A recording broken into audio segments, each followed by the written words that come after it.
Now more than ever, Lowe's knows you don't just want a low price, you want the lowest price. And with our lowest price guarantee, you can count on us for competitive prices on all your home improvement projects. If you find a qualifying lower price somewhere else on the same item, we'll match it. Lowe's, we help, you save. Price match applies to same item. Current price at qualifying retailers. Exclusions and terms apply. Learn how we'll match price at lowes.com/lowest price guarantee. Hey, Lonzo Ball, it's your agent. What's up? I've got a commercial opportunity for you from Buzz Ball's Ready to Go cocktails. Nice. My last name is Ball. The product is a cocktail in a ball. I get it. That's what I thought too, but no, they want you for your hands. They think your big hands will show off the size of their new Blue Biggies ball. Big blue balls? Really? Get blue balls this season with Buzz Balls. Please drink responsibly. Buzz Balls available in spirit, wine, and malt. 15% alcohol by volume. Buzz Balls LLC, Carrollton, Texas. Close your eyes, exhale, feel your body relax, and let go of whatever you're carrying today. Well, I'm letting go of the worry that I wouldn't get my new contacts in time for this class. I got them delivered free from 1-800-CONTACTS. Oh my gosh, they're so fast. And breathe. Oh, sorry. I almost couldn't breathe when I saw the discount they gave me on my first order. Oh, sorry. Namaste. Visit 1-800-CONTACTS.com today to save on your first order. 1-800-CONTACTS.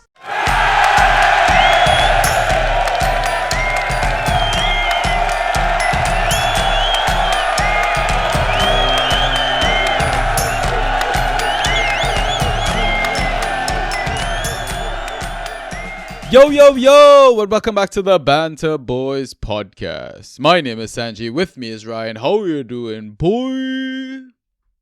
Welcome. Or should we say goodbye? Goodbye.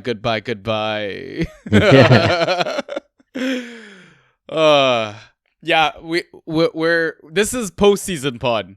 Something we should have done like a week ago, but I don't know. Laziness, busy, real life stuff. All of the above. Yeah. How you doing, bud? Not too bad. Feels weird not having footy, but surviving. Feeling good about it. Yeah. You're not looking forward to the Club World Cup? Aren't you playing fantasy for that? I don't know if I'll play for the same points we discussed. You're not going to learn anything. You're just going to get Hurricanes 5 goals against whatever, Auckland FC. Yeah.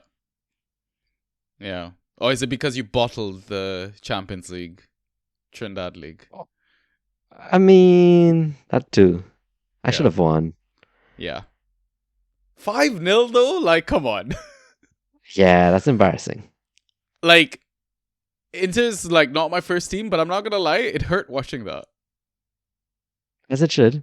Yeah. Rubbish team. Oh, yeah, okay. Alright. Where did Milan finish? Huh? Did you lose the cup to like Bologna? Yeah, but we beat Inter in the League Cup final, so. Right. Yeah. That you sound like an Arsenal fan. Like we got a trophy, yo. We got an actual trophy. Wait, what trophy did you guys win? The League Cup. Ah, okay, right. Wow. So basically everyone won a trophy except Arsenal fans. Basically. It's amazing. It is. I kind of wish really Crawley is. won a trophy just so we could shit on Lewis even more. Right? Yeah, not a bad season. I mean, we won a trophy too. Everyone is kind of like downplaying it because it's the Conference League and it's a bunch of shit teams, but trophy. Trophy's a trophy, yo. Yep. I'll take it any fucking day. Also, Champions League, baby. That's annoying. But wait, is Milan in Europa next season then? Nope. Because they lost to Bologna, we didn't even get Europa. And finished, 8th or 9th in the league, so yeah. So focus on winning Serie A next season then. Sure. We're gonna sell like mad. Yeah. Aren't you guys linked with Mannion? Yeah, I don't want that. He seems like Italian version of Sanchez. I don't know. I mean, you've seen more of him than I get that. No, he's quality. Yeah. He's better than what you have. Yeah, I think anything is better than what we have, so. Fair. Yeah. A lot has I feel like a lot has happened in a short time since we've like last spotted and the season. Like, I'm happy for like Napoli, them winning the title on the final day as well. I mean, Yeah. just because we're talking Serie A and all of that. Spurs won a trophy.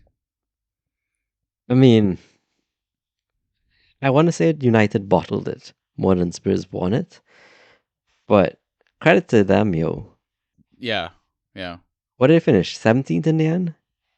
Yeah, but they've signed Matthias Cunha. Explain that. Not United, I'm talking about Spurs. Oh, Spurs. Finished 17th, Oh, I think. yeah. They did, yeah. I think United finished 15th or something. What? No, United finished 16th. No? Oh, they did finish 15th because they beat Villa. Yeah. Right. Wolves finished 16th. No wonder Cunha moved. There you go. Massive upgrade. He's moving up one at a time. Yeah. Goal difference of 5. Both Nice. negative goal difference, but yeah, 5. So Nice. Yeah. Cunha, big move. Yeah. I saw in a chat, one guy was like, imagine Cunha gets a red card, first game, gets banned for like 4 games because he's never going to get the standard 3-game ban because he's an idiot. And all the United fans shit on him, and then he goes to like question his decision, and he's like performs as shit for the rest of the season, and you could fully actually see it happening. Yeah. I mean, like, he also does, like, the whole, like, whine like a little child on the ground when he loses the ball, doesn't get the call of the ref. And it's like, oh, you're going to be best friends with Bruno, bro. Like, assuming Bruno stays, but... It's a big assumption. Yeah, mate, that is killing me for Dynasty. Like... Don't worry. I can, Can you offer sell you... Yeah, I can offer you tickets to a tombola where you might win Salah. Oh, okay. What if I give you like 6 fab? Double your money. Wait, how much did you pay for your ticket? We paid 3 fab each, no? 3 fab each, and Salah won like Play of the Month twice, I think, so it paid off for itself. Ridiculous. And now he's staying, which is even worse. Yep. Fantastic. Okay, also, how bad was he after he signed that contract, though? Man. Is this a thing now, like, we need to look at next season? Like, as soon as the player signs a contract, do we just, like, bin them off? Like, trade them out? We should, you know. We really should. Yeah. Form is the thing, man. Form over fixture. Any day, I think. Yeah, for sure. Yeah. I mean, we learned that the hard way. Like, even thinking back to, like, when DCL was fit for Everton had, like, these green sea of fixture difficulties. He did fuck all. It's true. It is true. Yeah. But yeah, man, like the transfer window is like up and like going. Like Coyote's in at Brentford permanently. Mark Flecken left Brentford. Kevin Kelleher is now there. I'm assuming their first goalkeeper. Yeah, it should be. Yeah. We signed some young ass people that will probably never see the light of day. Liverpool signed Frimpong as well. Massive signing. Big signing, yo. Yeah. Liverpool are doing good business. Yeah, even like... it seems like it's a done deal. Yeah, bro. Like, it's not official, but yeah, fucking hell. That's like world-class level signings right there. Yeah, 2 of them. Yeah. And exactly what they needed. Like... Yeah, exactly that. Yeah, but I think other than that, like, most of the other stuff is all, like, rumor mill shit, right? Like, even Delap to Chelsea, which I would fucking love. I mean, it's on par with our philosophy, sign a bunch of kids on long-ass contracts, so... Yep. Yeah. Did we mention Brian? Did we talk about it? I'm not gonna speak that into the universe until it actually happens, and hopefully it doesn't. But... Yeah, if he goes to United, mate, like, I don't know how I feel about drafting him and Cunha. They're no longer round 1 for me. Yeah, agreed. It's potential traps. So. Yeah. Like, they're not going to be the talisman. Who's going to have penalties? Who's going to have set pieces? New team dynamic. Basically, worse team dynamic. Like, you're playing for Amorim. Like, that place just seems depressing right now. So, yeah. You're not wrong. Cool. All right. I think we've kind of rambled on long enough. We should do all the social biz, get to the regular format and all that jazz. I don't even know if I should plug Patreon because, I mean, it's end of season. I guess, early plug for Patreon for Inside Tracks access and all that sort of jazz. But basically, the reason I'm mentioning Patreon is because this episode is the free episode. It's basically our Game Week to Game Week episode that we kind of cover. The format for these episodes is that we have two halves. In the first half, we do a bit of a data dump. So we're just going to rattle through the Game Week 38 stats, although it's probably not going to mean anything. But again, it's just for the sake of conversation and kind of seeing the season out. And then after that, we can just kind of give you final updates on what happened in our leagues, etc. And then we take our halftime pint. And then after the break, we jump back in to answer questions that we get from our lovely, lovely Discord community, where you can find all the fans, listeners, Inside Tracks reps. Just a lovely bunch of lads. And you can be part of that community for free. All you need to do is DM me, ask me for a link to join, and I'll sort you right out. And we're adding a lot of like nifty cool things in the Discord now as well. Like, I left the Discord like for like a couple of days, came back, and it was like a whole new world, bro. Cue the song. A whole new world. Okay, I didn't mean to sing it. Oh, I mean, it's off season. I guess. I'm pursuing my alternate career as a street rat. Street rat. Oh, yeah. Yeah, but Discord's crazy now, man. We've got like all these cool automation bots, and yeah, I can't wait. We need to have like a proper admin team, and I don't even know what's going on. Like, I need an instruction on my Discord now. I never knew what was going on to start, so it doesn't really mean much if I don't, but yeah. I mean, kudos to our community though. Like, it's off season and it's still fucking buzzing. Like, it's still so active. Like, people are still in there every day, chatting footy, chatting real life. It's amazing, man. What we've been able to like create with these lovely people in our community. Like, yeah, it's honestly wild. Okay. Before we get started though, Ross, I'm gonna get you to do social plugs, so please do that right here. Yeah, for sure. So you can message us on Twitter and Instagram. Our handles at BantaB. On Discord, in the Draft PL channel, BantaBoys, #6585. On Reddit, /Banta_boys. You can listen to us on Spotify, Apple Podcasts, Google Podcasts, SoundCloud, and YouTube, all under the name of Banta Boys. Okay, so hopefully you've listened to Ross. Again, if you're listening to us on Spotify, I think we're still just a few ratings away from hitting that 100 mark. Guys, come on, man. Let's get to that 100 before the start of next season. I mean, the goal was to get it before the end of the season. We didn't hit it. It's okay. We're still really, really happy with, how everything has kind of turned out. But, if you've already rated us on your phone, grab your kid's phone, grab your partner's phone, your neighbor's phone, just give us that 5-star rating. Same thing on YouTube as well. If you're not subscribed, please do so. Hit the follow button so you know every time we release a video. And if you've already done that, please hit a thumbs up on the video or leave us a comment. We love going through them, sharing them with our community. We truly, truly appreciate it. But regardless, we've loved the support from day one. And throughout the entire season as well. We truly, truly appreciate it. All right, that's all the biz out of the way, so I think let's get started. Let's go. Ay, ay, ay, ay, ay. Fantasy with the Banta Boys. So, starting with the data dump. So, looking back at Game Week 38, which feels like eons away, the highest number of key passes in Game Week 38 was 6 by Gundogan, then 5 key passes by Tavernier, and then 4 key passes by Nwaneri and Tonali. Thoughts, Ran? Interesting list. I actually was very keen on Tav for this game week. but of course he would not be available in most leagues. Gundogan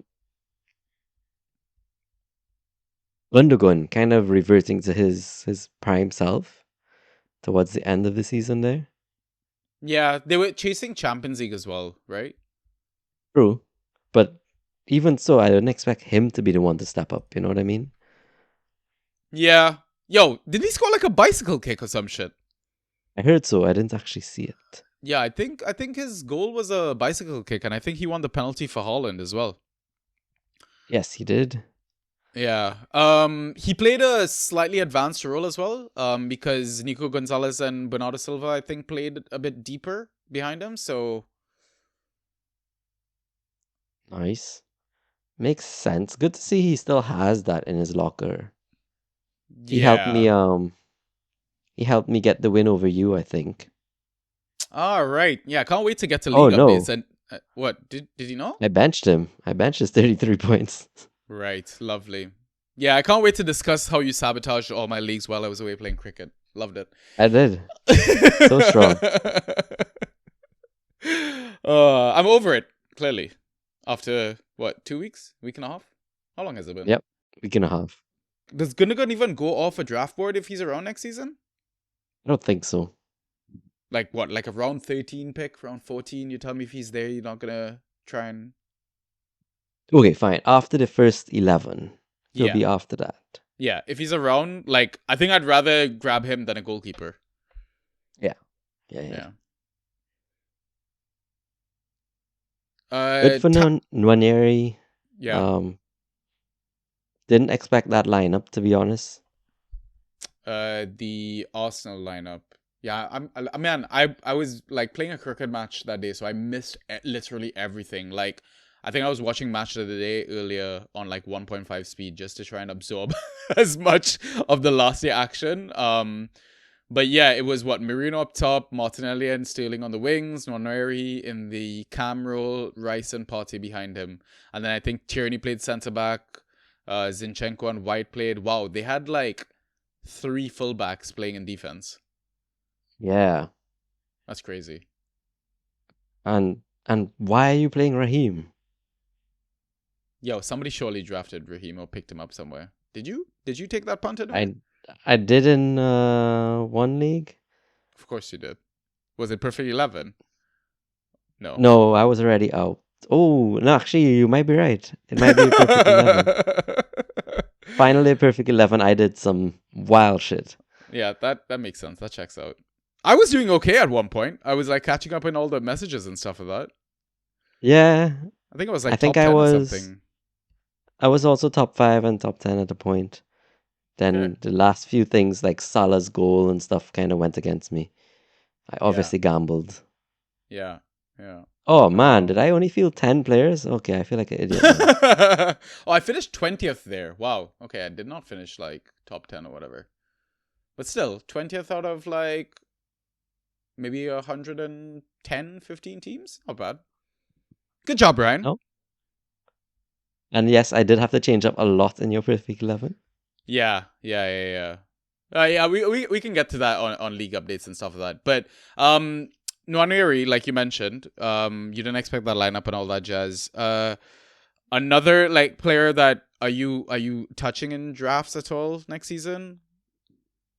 Not till late on again, because he's not going to start, right? So yeah, agreed. Yeah, unless an injury, like at the point of draft, is known, and he is looking likely to start, then yeah, maybe. Yeah, but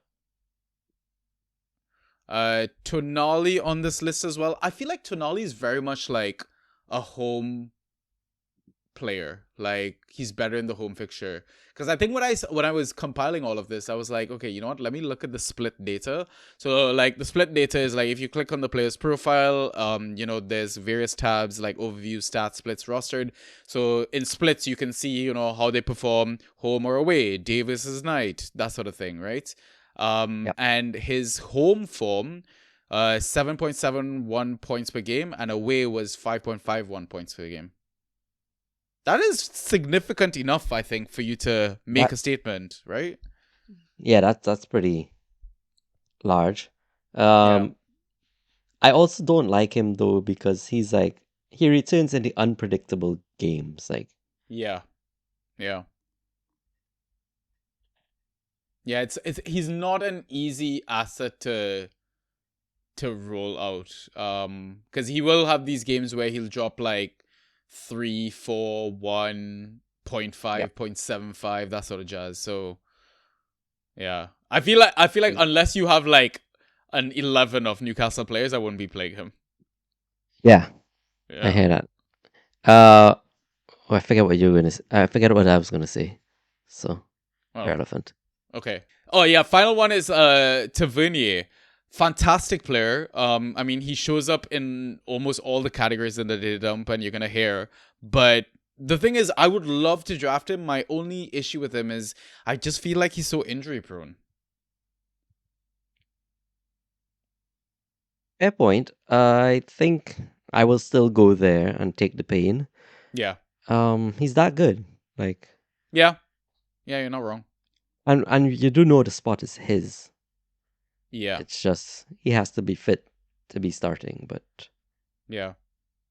I mean, I think you draft him, but I would also be tempted to use him as a trading chip while he's hot. That, yeah, I would agree. Yeah.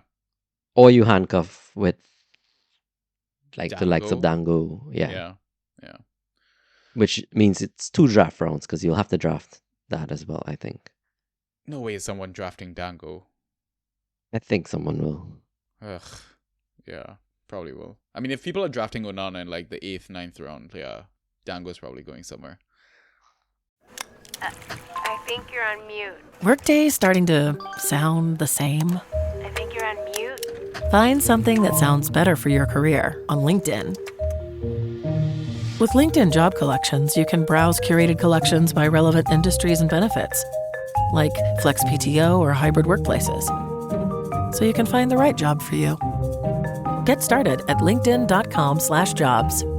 Finding where you fit. LinkedIn knows how.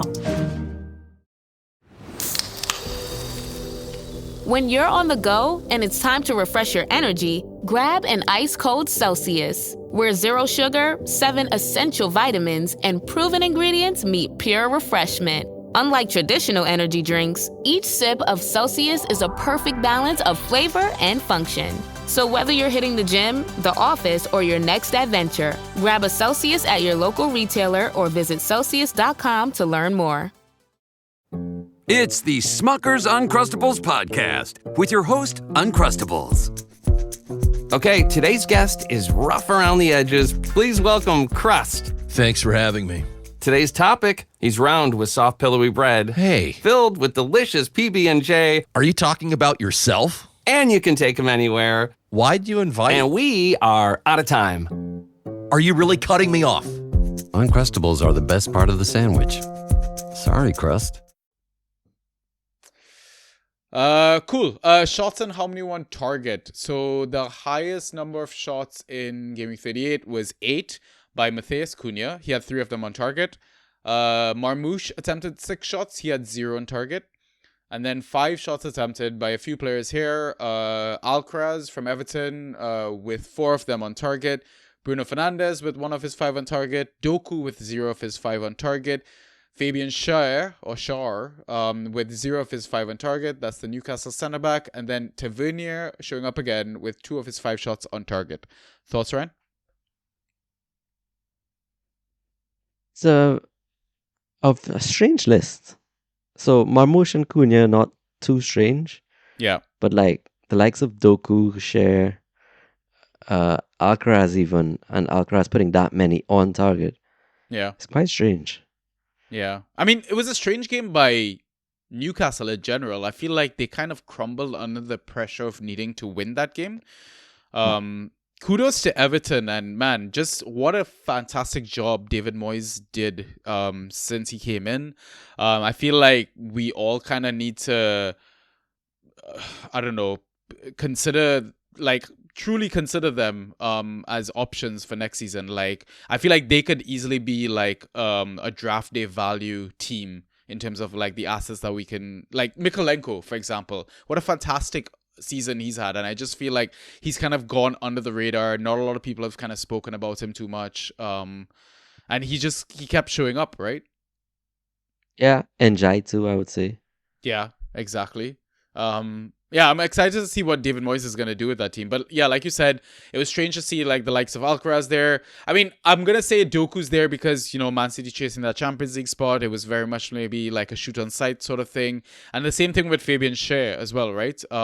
We always know that he is good for a goal in any season, maybe a couple of goals. So I think maybe after they kind of went 1-0 down to Alcaraz's goal, it was very much, again, also like, let's just try and get a goal, shoot from anywhere sort of situation.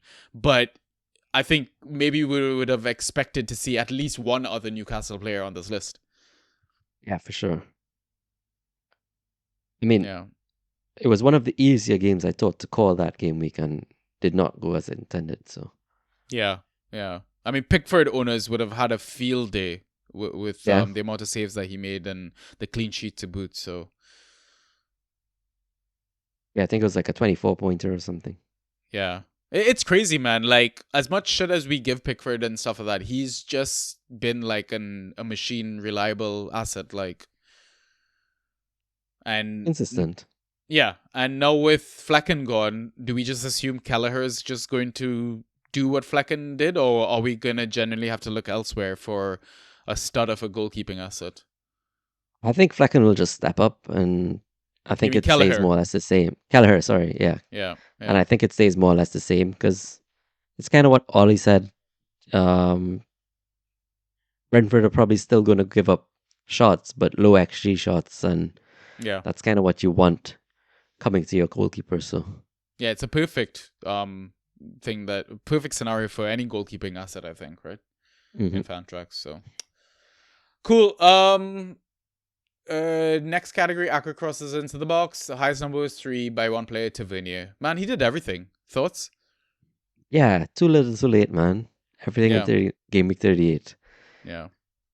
I still don't think owners would feel like they had the best season from him. You know what I mean? Agreed. Yeah. And also, is there a bit of Leicester tax on this, like, data dump? Yes. Right? Yeah. Definitely. Yeah. There was some screenshots that I took while I was watching Match of the Day. Let me see if I could send that to you on WhatsApp right now, actually.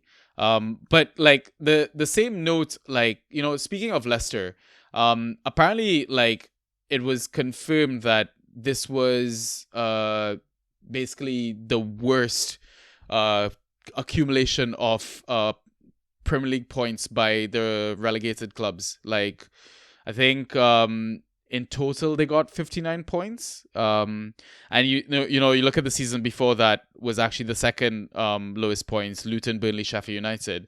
And like it's quite clear that there is a genuine gap in quality between the current Premier League crop and the teams that are coming up. And I can't really see it changing per se. Like I just feel like Leeds, Sunderland, and Burnley are going to go right back down. It does feel that way. I mean, I do like Leeds and Burnley a bit more than Sunderland. They were also here fairly recently. But it's hard to see how they can do enough business in the summer window to make it such that they stay. Yeah. And I mean, this season still had some upsets throughout the season, but it wasn't to the likes of what we used to see in the Prem, where on any given day, any team can beat any team.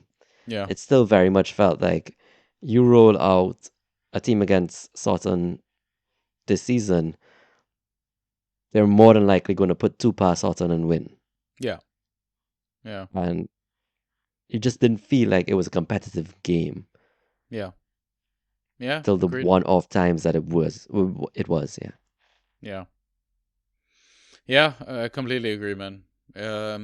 So it'll be interesting to see how next season unfolds. I mean, hopefully we always hope for more competitive games and stuff like that. But yeah, it could genuinely just, as simple as it sounds, just be targeting those promoted teams in terms of like streamer options and all that sort of jazz. So okay, extra categories. So tackles won. The highest number was 7 by João Gomes.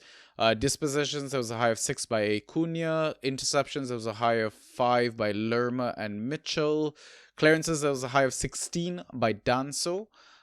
Successful dribbles, there was a high of 5 by Minton, Manieri, and Sulemana. Aerials, there was a high of 9 by Beto. And then block shots, there was a high of 3 by Flynn Downs, Ruben Diaz, Lacroix, Sugawara, and Kenny Tete. Thoughts, Ryan? Man, 16 clearances is wild. Yeah. It's a large number. Yeah. I mean, they were under siege from Brighton, who I think Brighton ended up getting Europe, right? Because we won Conference League? You just sent me a picture about it. I read it, and I did not take on Brighton. Oh, no, they didn't. But that table would have been at the end of Game 38. And the Conference League yeah. Okay, fine. After, right? So, is that how that works, though? Not surely, too sure. Right? I don't think it gives an additional spot. I'm not sure. Not sure. Whoever finished 8th needed Chelsea to come 7th. Oh, okay. So we fucked Brighton, basically. Suck it. Okay. All right. Yeah. So it's the table that I sent you, basically. Right. Yeah. Okay. Right. Yeah. Yeah. How do we even get to Brighton? What were we saying? Oh, the 16, right? And then that was the Brighton connection. But yeah, I mean, maybe they were, because all the games kicked off at the same time, right? So they wouldn't have known what or where Chelsea were going to finish. So they had to win their game regardless. So it kind of makes sense why, I guess, there's a Spurs player in that clearance category. Yeah, fair point. Yeah. Point. What else? Minta's a solid player, yo. Definitely someone we need to consider drafting next season. I think so. It's just a minefield, roulette, whatever you want to call it, from Brighton. That's discomforting. Yeah.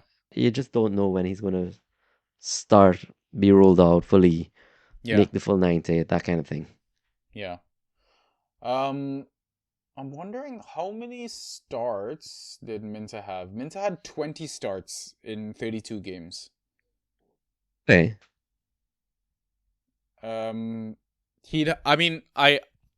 If possible, you'd get him as a forward 3. I don't think he's gonna last that long, so he'd have to be a forward 2. Right. But I feel like you need a very solid forward 1 to go with him, like a Mo Salah or a Watkins. And also then have a forward 3 who has a good season, like emerging kind of, like a Strand Larson kind of forward 3. You took the fucking words out of my mouth. Genuinely, I think he's going to benefit so much with Nkunku's absence. Oh, yeah. He stepped up, right, when he wasn't there and got suspended. So yeah. He could have, like, the Wood season of this season. Good. Yeah. Yeah. I think he would be great draft day value as well. So, how much? I was going to go, how much wood can I... Yeah, that's not good there.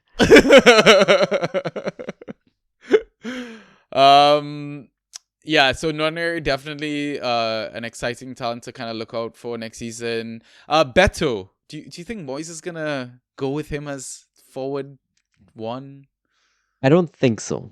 Same. Like the fact that he kept rolling out Chelsea X Broya. Yeah, thank you. Yeah. Like doesn't give me the confidence to say, oh yeah, Beto's his guy. Yeah, agreed. I think he's going to try and do some business. Yeah. Get someone he wants. DCL's dead Gomes, then. though. I think DCL's dead, yeah. Yeah. To be fair, DCL could go to like a Leeds and do like what Bamford did that season, you know? Be shit. Solid. You were saying about you were gonna say something else. Yeah, Joe Gomes, he's a confusing one. Like, he has ghost points potential, Yeah. but it's like, He's a fucking can't troll. rely on you. Yeah. I will put him in the basket with Harvey Elliott and Curtis Jones. Fair enough. Yeah. Not someone I want to draft, but maybe I'd be streaming against a relegated team. No one else. Yeah, but then he's not going to do it for you because, like, No, he's not. his score against Leicester 5, against Ipswich 1.5, against Southampton 11. Okay. Yeah. Yeah. So just And the then worst Leicester team in again, the league then. 5. Yeah. Yeah, just the worst team. It's one time. I make that joke, but I feel like he smashed it against Chelsea. Quite possibly. Let me go into his history. Games, fantasy. He did. 17.25. 17.25 ghost points, bro. His highest scoring game of the season. Amazing. Oh no, second highest. No. Third highest. Damn it. Yeah. Okay, top 3. We still finished on the podium. That's good. Nice. A troll definitely. Mitchell on the interceptions list. I mean, obviously they face champions Liverpool and all that. I feel like he might not be there next season. I don't really? know. I just have this. I feel like I read something or heard something. I don't know. Maybe he is, maybe he isn't. But Chilwell in that game week 37 or whatever, like, he fucking smashed it, scored a goal and everything like that. If he becomes the starting left wing back for Crystal Palace, where would you be taking Chilwell if he was in, like, the draft? Oh, that's tough. Round 4 earliest. You're taking Munoz ahead of him, obviously. Oh, way ahead. You're taking Munoz is around wonder. Yeah. Round wonder? European football, though, we always see the drop-off. Oh, true. Right? Question. Who do you think scored more on final day? Chile or Mitchell? Chile. Mitchell by like 0.75. Oh, what? Chile got like 20.75? Okay, it might be like Mitchell by like 0.25. Are you sure you're not watching like Super League scores? I don't think so. Because I've made that mistake before. Mitchell's got 21. He got an assist, right? But still, ghosted out of his mind, yo. Yeah, but Chile's last game was against Wolves. He didn't play against Liverpool. Oh, I didn't say Liverpool, did I? Oh, didn't you? Or were you just talking about like last games for their club in general? No, last game. Yeah, but Mitchell played. Oh, he didn't play. 90. Yeah, Chile didn't play. Oh, my bad. That haul was against Wolves. That was the game week 37 haul. My bad. Yeah, it's all good. End of season. We don't have to be right. Of course not. And we don't have to be right during the season either. Yeah, exactly. That's why people keep coming back to us.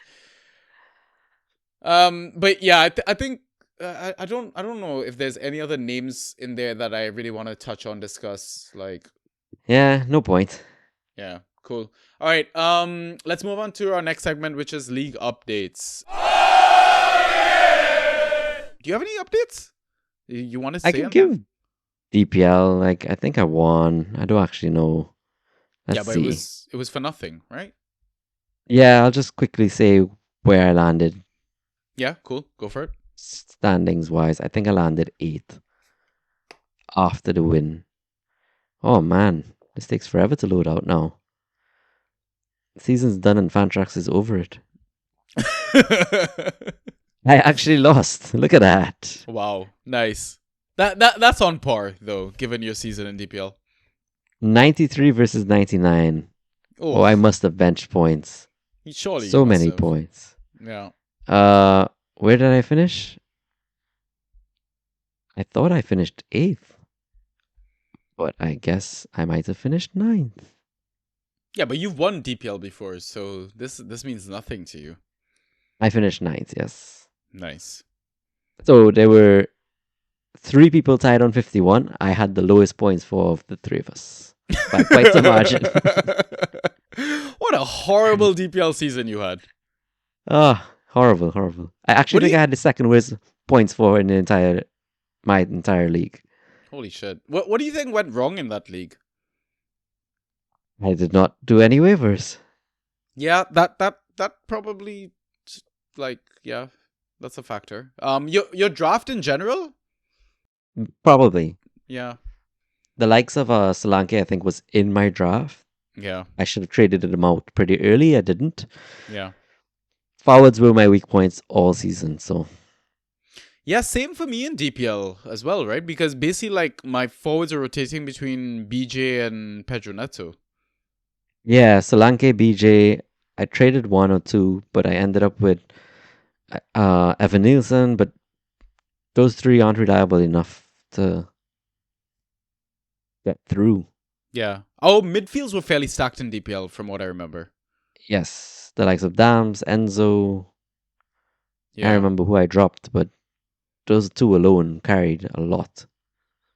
Yeah, I mean, if they don't do too many crazy positional changes for assets, I think that was one takeaway from this season is that try to get a couple of good, strong forwards because there just seems to be midfielders that pop up throughout the season, like, Damsgaard, Enzo, that sort of stuff, and Ciso. Yeah. Yeah, forwards were ridiculously hard to get. Like, unless you had a great draft pick and you were able to get like Salah, Haaland, one of those guys, I felt like it was shit outside that. Or, you were in the know and you got Cunha, or you had an Embuemo, that sort of thing. It was brutal.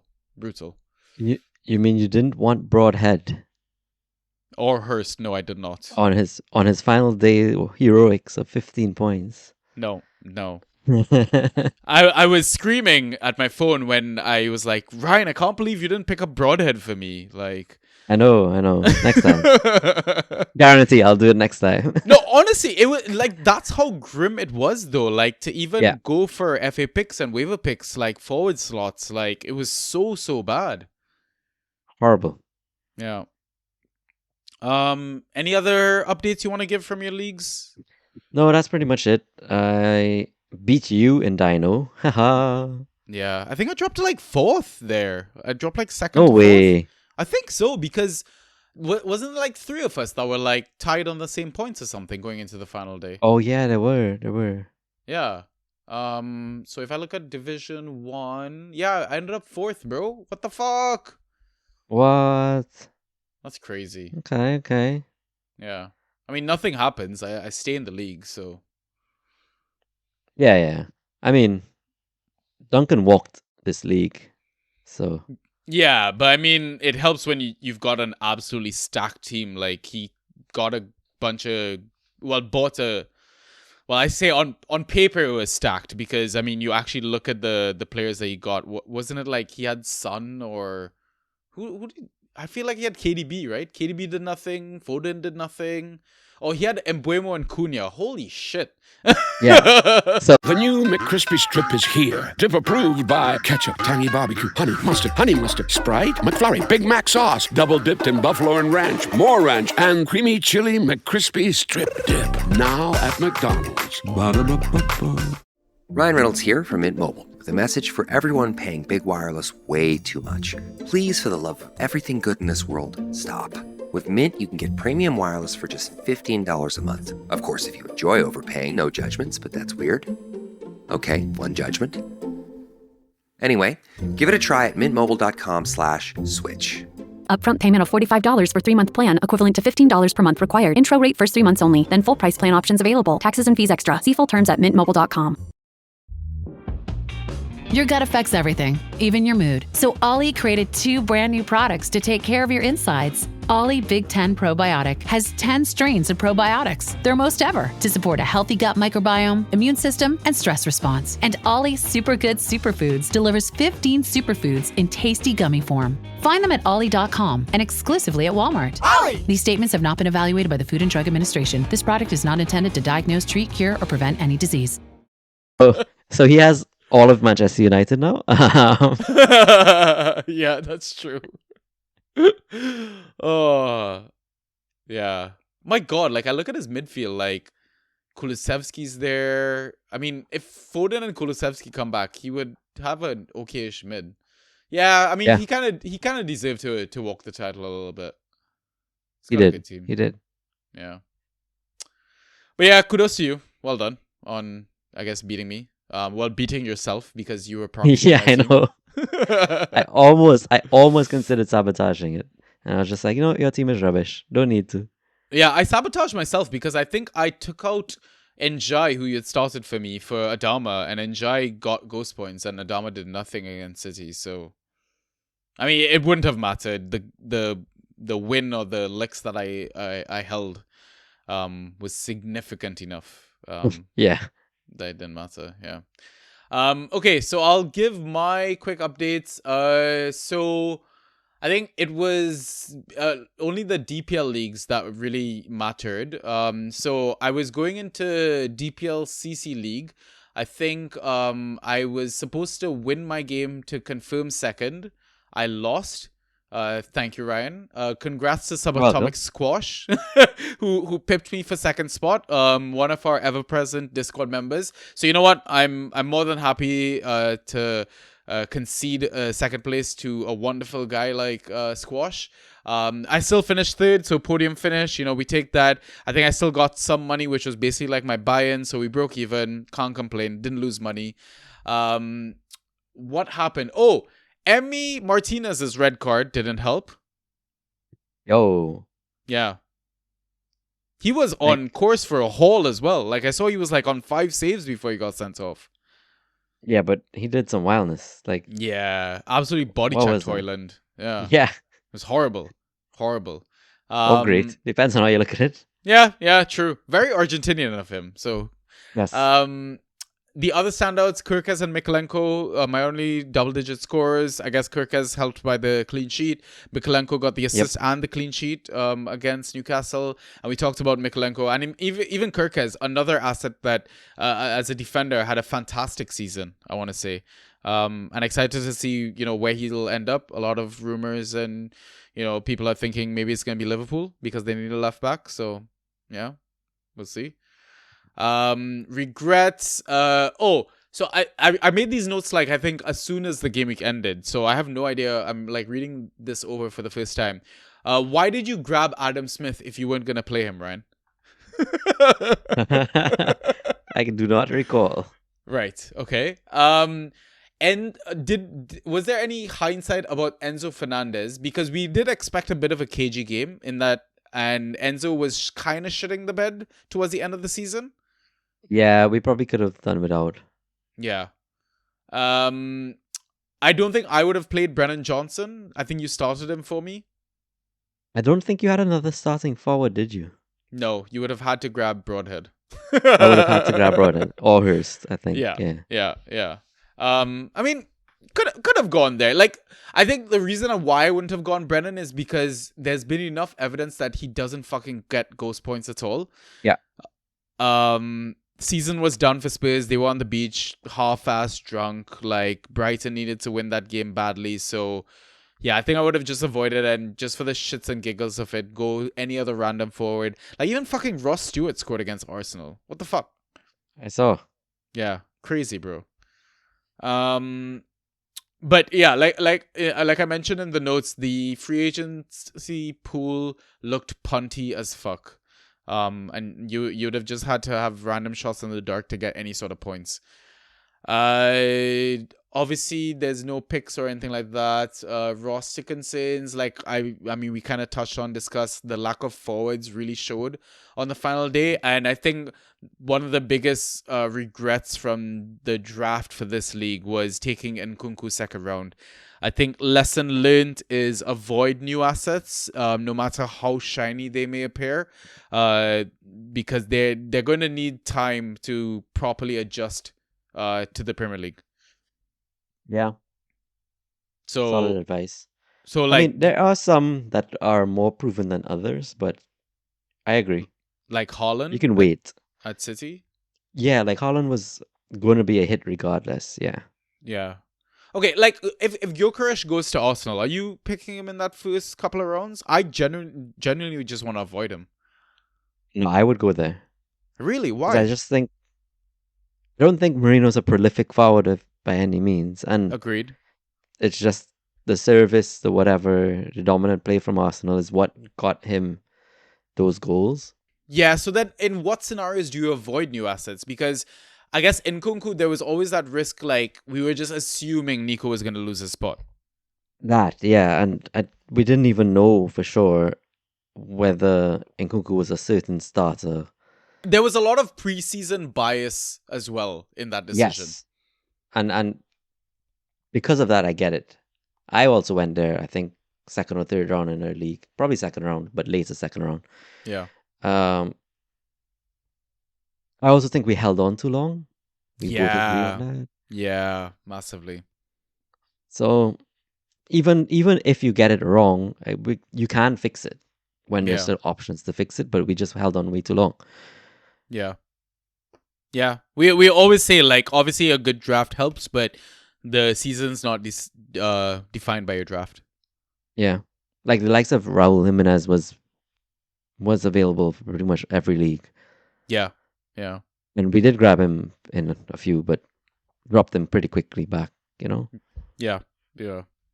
And I mean, like, if you can nail one of the promoted strikers early enough, they also seem to be good enough value as well. Agreed. So, yeah.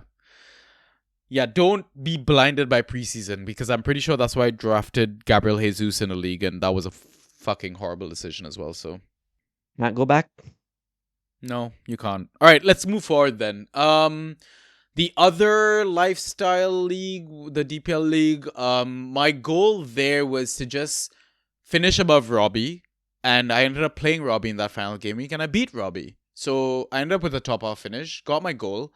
The standout performance there were Botman, Mason Mount, Sade, James Ward-Prowse, Wiefer.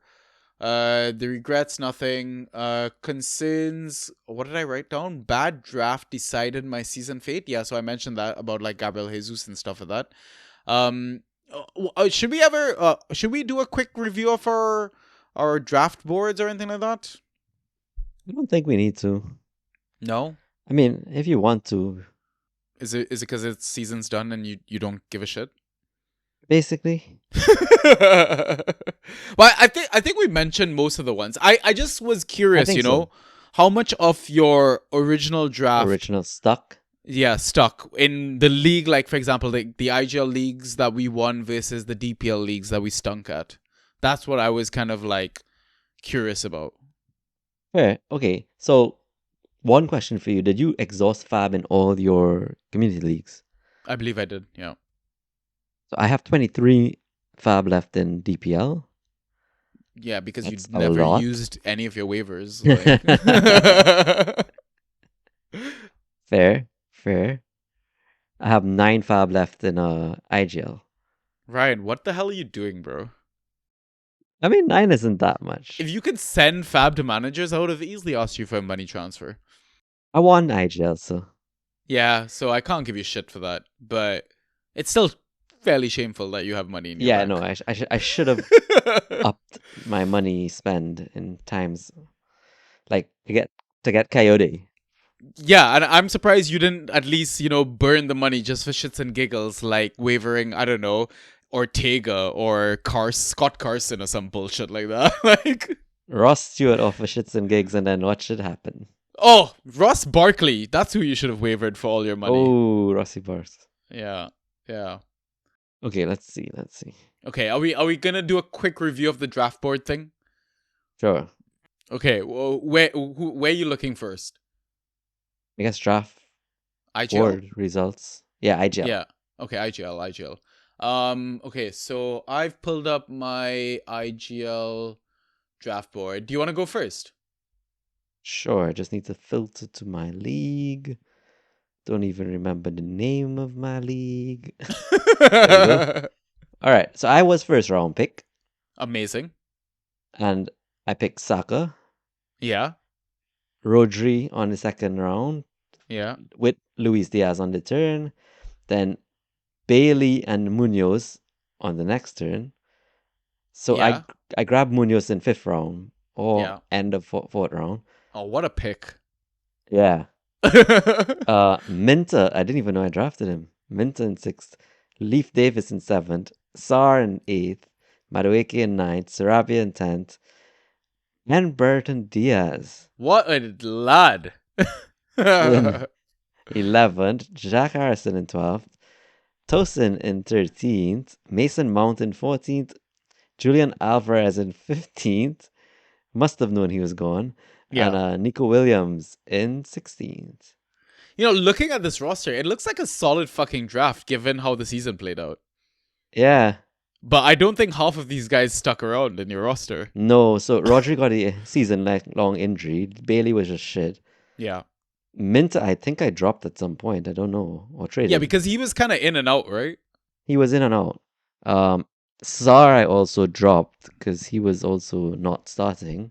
Yeah. Sarabia, Burton Diaz, Jack Harrison, Tosin, Mount, Julian Alvarez, all of those I dropped. So it was really heavily hinged on Saka's early season performance.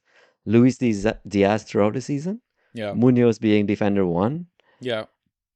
Leaf having a solid start. And Nico being consistent throughout the season. Yeah. When he was playing. Yeah. So, okay-ish draft. And I guess it speaks volumes of your ability to kind of recover from the other horrible picks that you made. So yeah, so many. Yeah. Interesting. So if I look at my IGL, I was 5th pick in my draft. First pick Salah, stuck around. Bowen, 2nd pick, stuck around. McNeil, I kept throughout his entire injury, and even when he came back from injury, he was money. He was great. Yes. Still got ghost points, still got goals, still got assists. 4th pick was Tarkowski, stuck around. Classy. 5th pick Jackson. Man, I had a really good draft here. 6th pick Iwobi. Wow. What? Yeah, right? 6th round Iwobi. Yeah. That's mental, actually. 7th round Fatawu. Man, pour a drink out for that kid. What a ledge he was to start the season. There were so many doubters. We went there and yeah, we reaped the rewards for the limited time that we had him. Ethan Pinnock, 8th round. Eventually lost his spot in the team. I think he's another asset that is probably kind of played his last few minutes for Brentford. First team, I want to say at least. Yep. 9th round Joelinton. Interesting. Though I think I eventually dropped him because he's very like hit and miss, right? Yep. 10th round Rodrigo Gomes. I think this is when I started like proper punt territory. 11th round Barco. Remember Barco from Brighton? Oh, yeah. Didn't even play a single fucking minute of Prem football. 12th round Harry Maguire. I mean, the logic was there. But he was very much a streamer pick. Wow, 13th round, I drafted Lewis Hall. Why the fuck did I not keep him? Whoa. Right? I knew what I was doing, clearly. 14th round Casemiro, obviously didn't stick around. 15th round Chris Richards, let's go. Nice. I think I dropped him, but eventually did get him back because who was it? Chaluba had that spot, right? So Chris wasn't a factor until Chalo left, and then final round Sinistera basically didn't draft a goalkeeper. So solid fucking draft. Nice. Very nice. Especially early on. Yeah. Before he started going punty. Yeah, first 6 rounds, I kept everyone basically. Yeah, that's crazy. Yeah.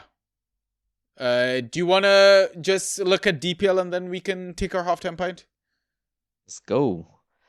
DPL is horrific for me. So I remember I used a proxy to do the first few rounds because I was traveling. Right. But he stuck pretty much to my order. So he got Foden first round. And I was 7th pick here. Yeah. So very much middle of the pack.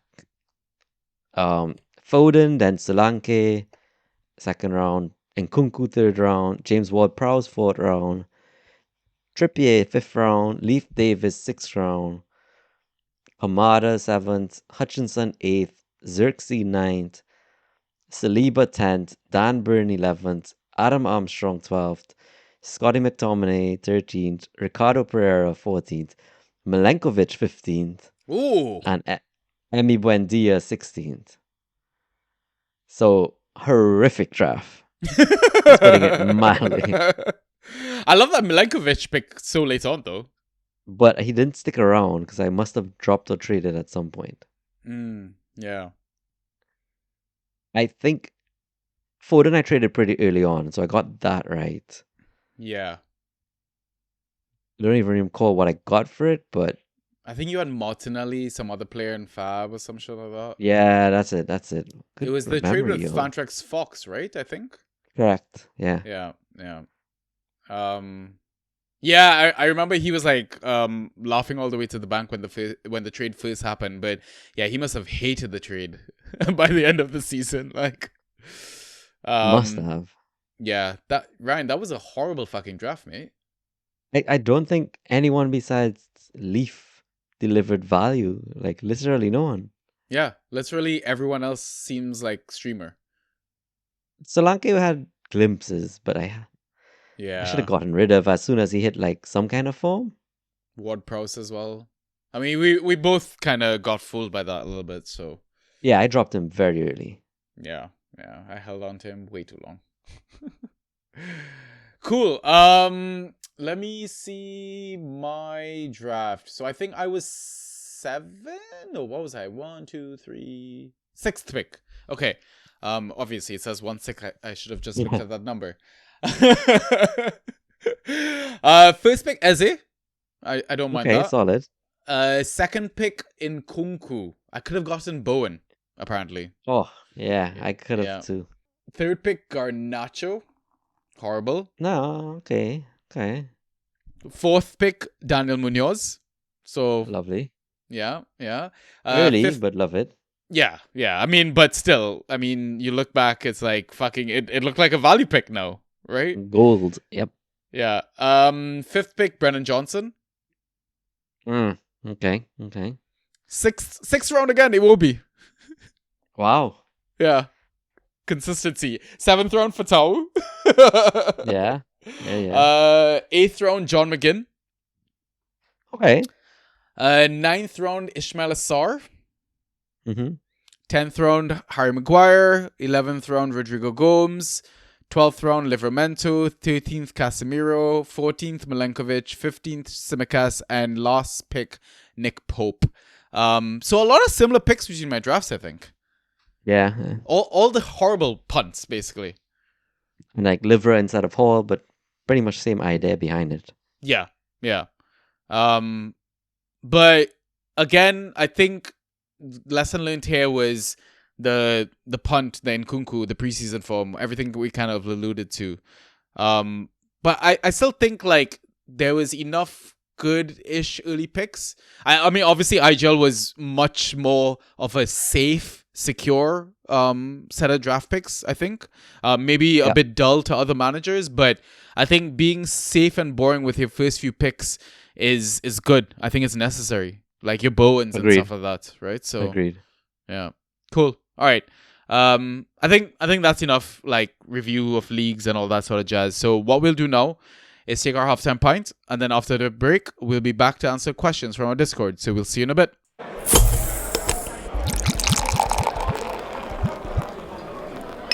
And we are back. We've got questions, and we've got a quiz. Do you want to save the quiz for the end? Yeah, let's keep the listeners on the hook.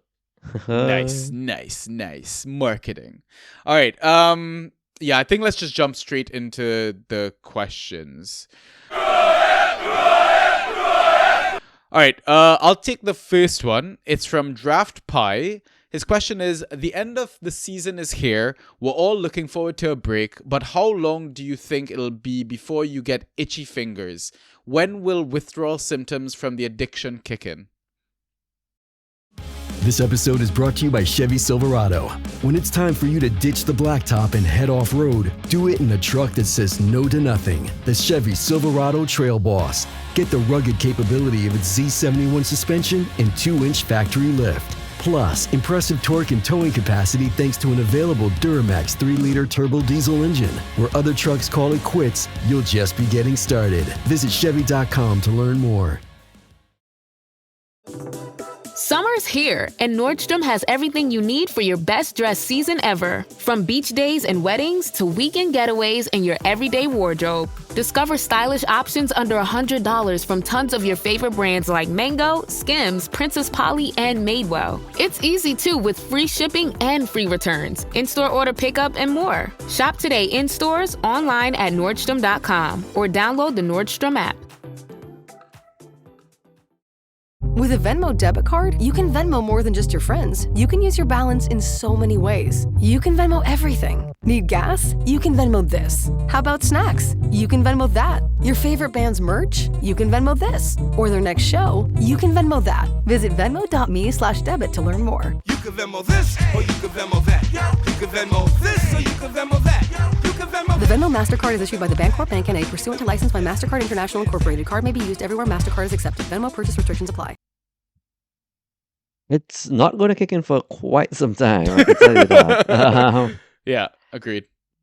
I think when the Discord itself starts doing meaningful mock drafts, not like mock drafts at this point, or but like when we know certain clubs have done their big signings and people actually start doing mock drafts and prep for a slow draft, that kind of thing, that's when I start to get like, oh, I need to get on this because I'm already behind the curve.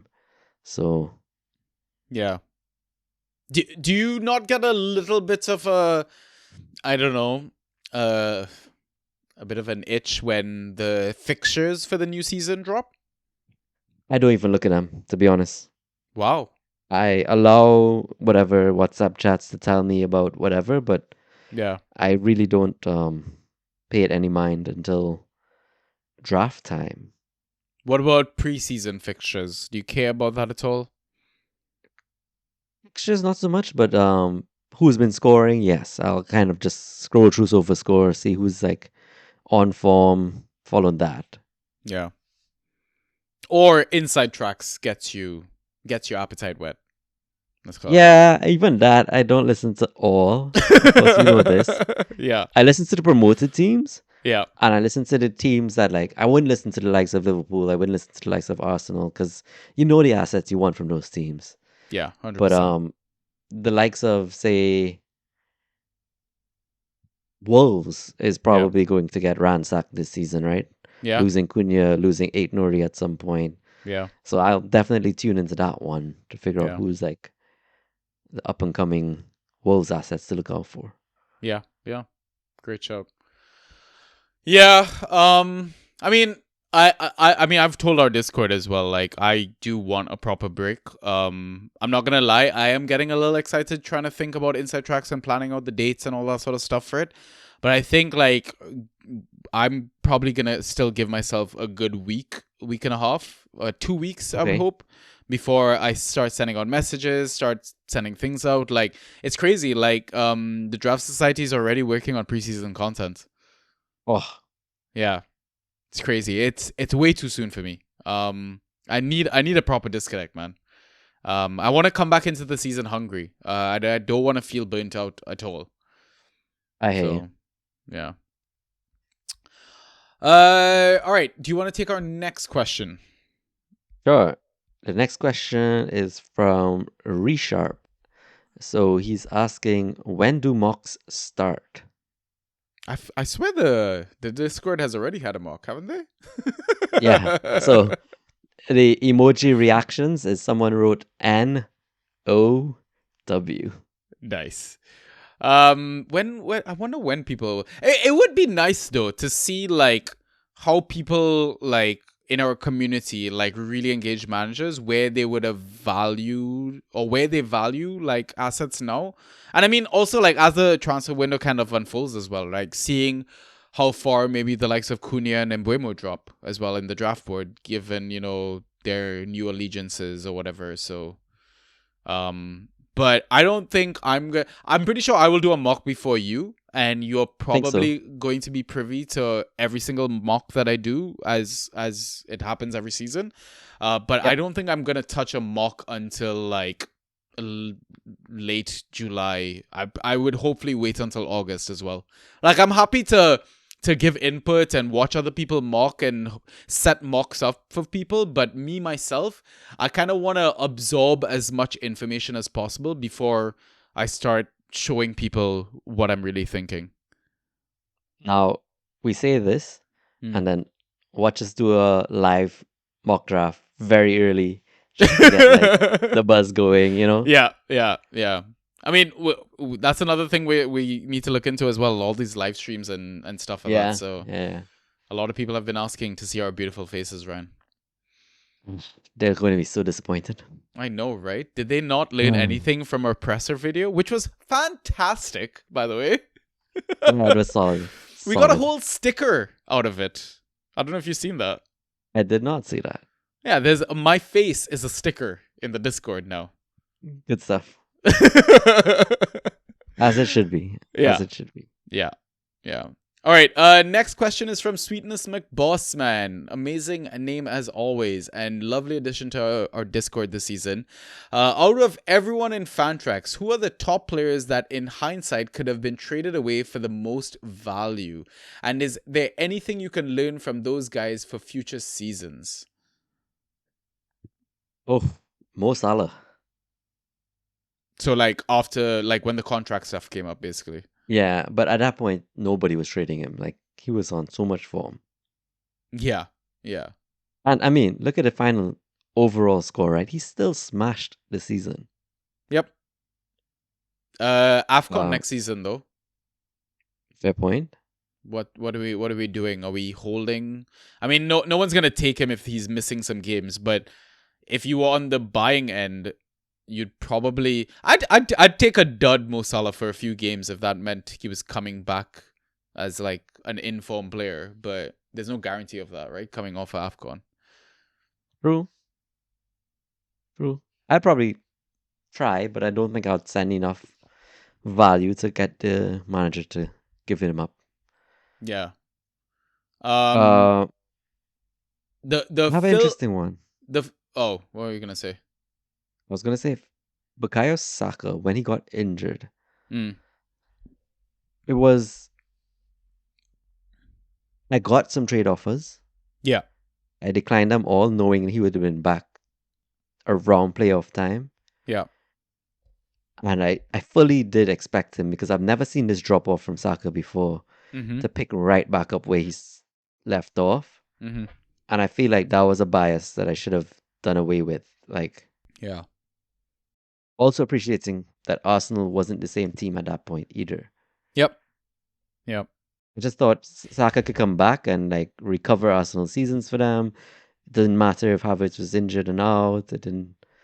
He would just do it all. And I mean, nobody could carry a team by themselves.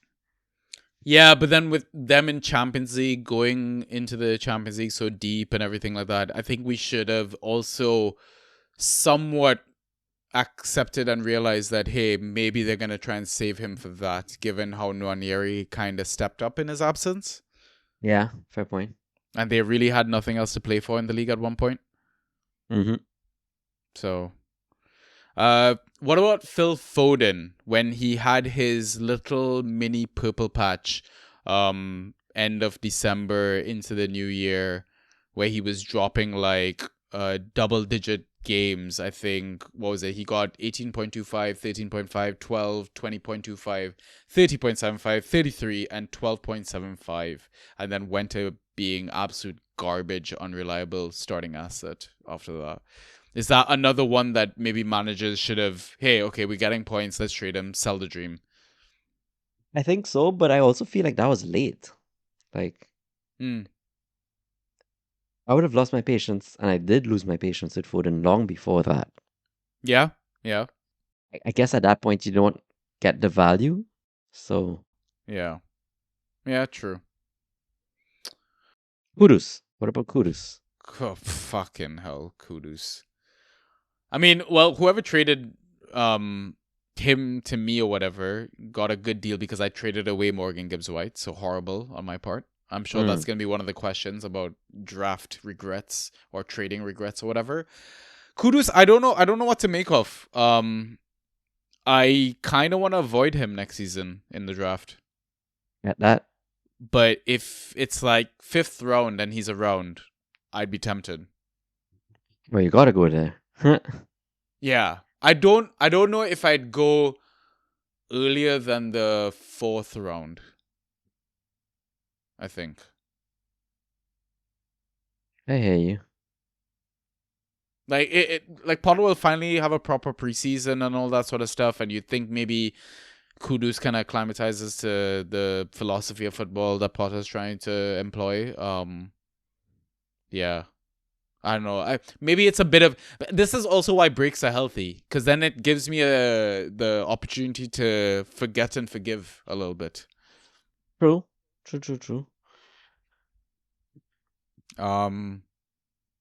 Wondering any... I think that's fine. I don't know if there are any other like top assets that were kind of... I guess like the James Madison owners. Oh, good shout. Son. Yeah. Trent as well didn't really have a stunning season. Yeah. I don't know. Outside of that, like I'm not sure there were any other when he got injured? It's like similar sort of Saka thing. Probably, yeah. Yeah. Yeah, maybe. Yeah, his injury wasn't expected to be a long one, so. Yeah, true. Cool. I think we kind of answered this question, right? Yeah. Yep. Yeah. Okay. Do you want to take the next question that he had? So it's still from Sweetness. He's asking next year, in which round should I draft the following players, and who from the following list do you feel best about? So the list is Foden, Odegaard, Solanke, Havertz, and Kudus. Okay, so we've kind of touched on a few of these names. So Foden, I don't think I would touch him in the first round. Second round, I think he goes for sure. I don't think he lasts beyond that. And I am obviously... I mean, he can't get worse than he did this season, surely. Surely. Yeah. You'd think there's some sort of a bounce back, right? But again, I fucking hate Pep Roulette, man. I don't want to play that game. Don't want it. Yep. Yeah. Odegaard, I am expecting a better performance next season, but again, I don't think I'd touch him in the first round and hope that he'd fall to me like late second or something like that. I don't think he will, but yeah, second round for me as well. Yeah. As in, you don't think he'll fall late, but it will be second round. Yes. Yeah, that's fine. Solanke, Spurs, man. Spurs are going to have to do some good business for me to be tempted by Solanke early. But they're in Europe, they're in Champions League. Do you think if Ange stays, bins off the league? And not saying that Spurs are going to try and win the Champions League, but do you... Like, surely he's a bit more realistic and does try and prioritize a better finish of the league. Maybe, but I mean, it's not the first time. Spurs have been here consistently. Yeah. So I think they can cope with the Europe of it all. But it's more just, I just don't like the squad. I don't like the core. I don't like the style of play right now. I don't like much of Spurs. Yeah. Which round would you go for Solanke? Right now, earliest round is probably going to be 4th, and that's pushing it. Ooh. Yeah, I was going to say 3, but 4th, if he falls there, then yeah, okay. Don't mind it. I don't want him to be my forward one, basically. Neither me, yeah. He's not reliable enough, and he was a forward one for me this season, so. Yeah. Havertz. Yeah, I don't know what's gonna happen. Yeah, I don't know what's gonna happen with Arsenal if they get a striker. Where is Havertz gonna play?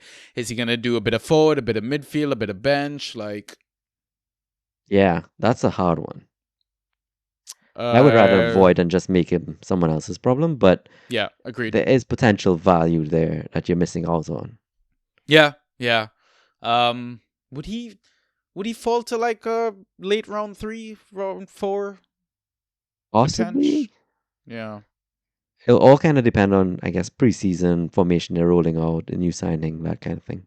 Yeah, yeah. And Kudus, we kind of talked about him already. So yep. All right. I'll take the next question, which is from No Riley. His question is: if a player nutmegs an opponent but is going towards his own goal, basically dribbles past the opponent, does he still get the successful dribble point?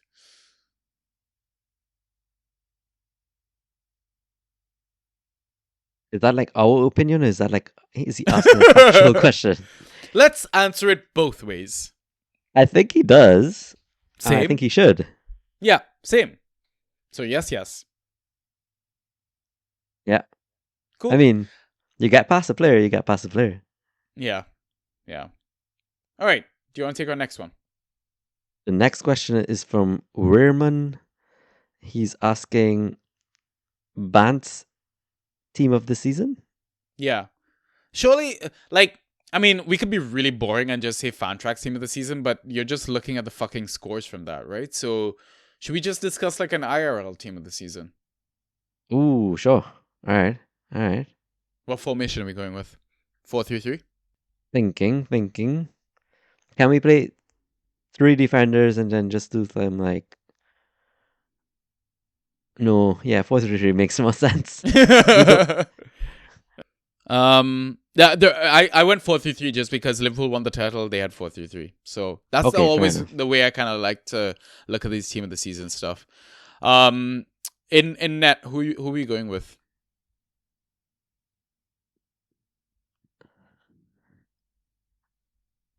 I'm trying to think. Who won Golden Glove? Was it Raya in the end?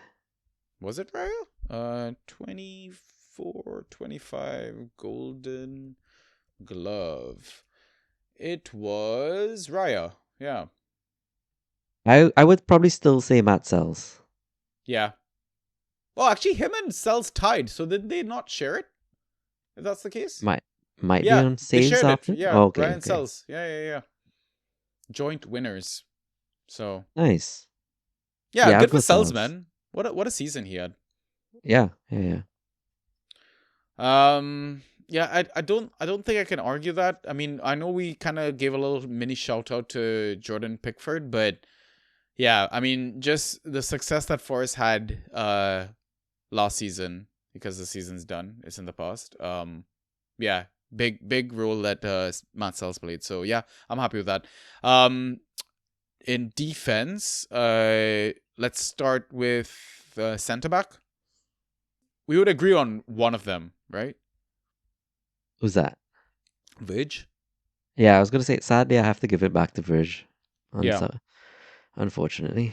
Yeah. I still also very much rate Saliba. I don't know. I feel like he was useless or shit without his partner in crime. Yeah, fair. I mean, that's somewhat expected. Okay, who are you proposing instead then? As the second centre back, right? Yeah. Milenkovic or Murillo? Ooh, Milenkovic is a good shout. Murillo probably had a more consistent season. Dean Huijsen? Tough one. Don't quite like it. One of the Crystal Palace boys, Richards, Lacroix. Lacroix, I think, was an impressive addition. I Yeah. wouldn't give it to Richards because I think Chalo did a lot of work in the earlies. Yeah. Tarkowski? Not quite. But No. I feel like Milenkovic probably gets it then, based on... Milenkovic or Murillo, yeah. Yeah. Left back. I've got my own suggestion, but I don't know if you're going to agree with it. I have Fabian Scher, actually. I just went back to centre back. Oh. But yeah, I don't mind Cher as well, but I just think just because of what Forrest achieved, this season. Like, it was beyond anyone's expectations. That's why I think I'd edge it towards him versus, like, it doesn't surprise me that Newcastle got a European finish sort of thing. Fair. And I'd rather go Dan Burn than Cher, by the way. Yeah, BDB, bro. I was thinking about it, so I mean, Yeah. understood. Yeah. Left back, Anthony Robinson. Wow. Okay. I'm gonna go Mark Cucurella. Okay. I genuinely think he's one of the best left backs in the league now, and a goal scoring one on top of that. Which is shocking, but yeah, agreed, right? Like he was Yeah. good for Spain, he was good for Chelsea. Yeah. I just think Anthony really stepped it up. I guess he did somewhat fade, Mm. and that's unfortunate, but started like the first half of the season at least on fire. Yeah. There were quite a few good left backs this season, man. Even like There were. Kirkez, Mikalenko. Yeah. Yeah. Right? Nico Williams, I think, can Yeah, easily throw Nico's his solid name too, into the yeah. ring. Yeah. Lewis Hall when he was fit. Yeah. It's just he Right? had an injury, so rules him Yeah. out. Yeah. So we should pick one. Which one are we gonna settle on?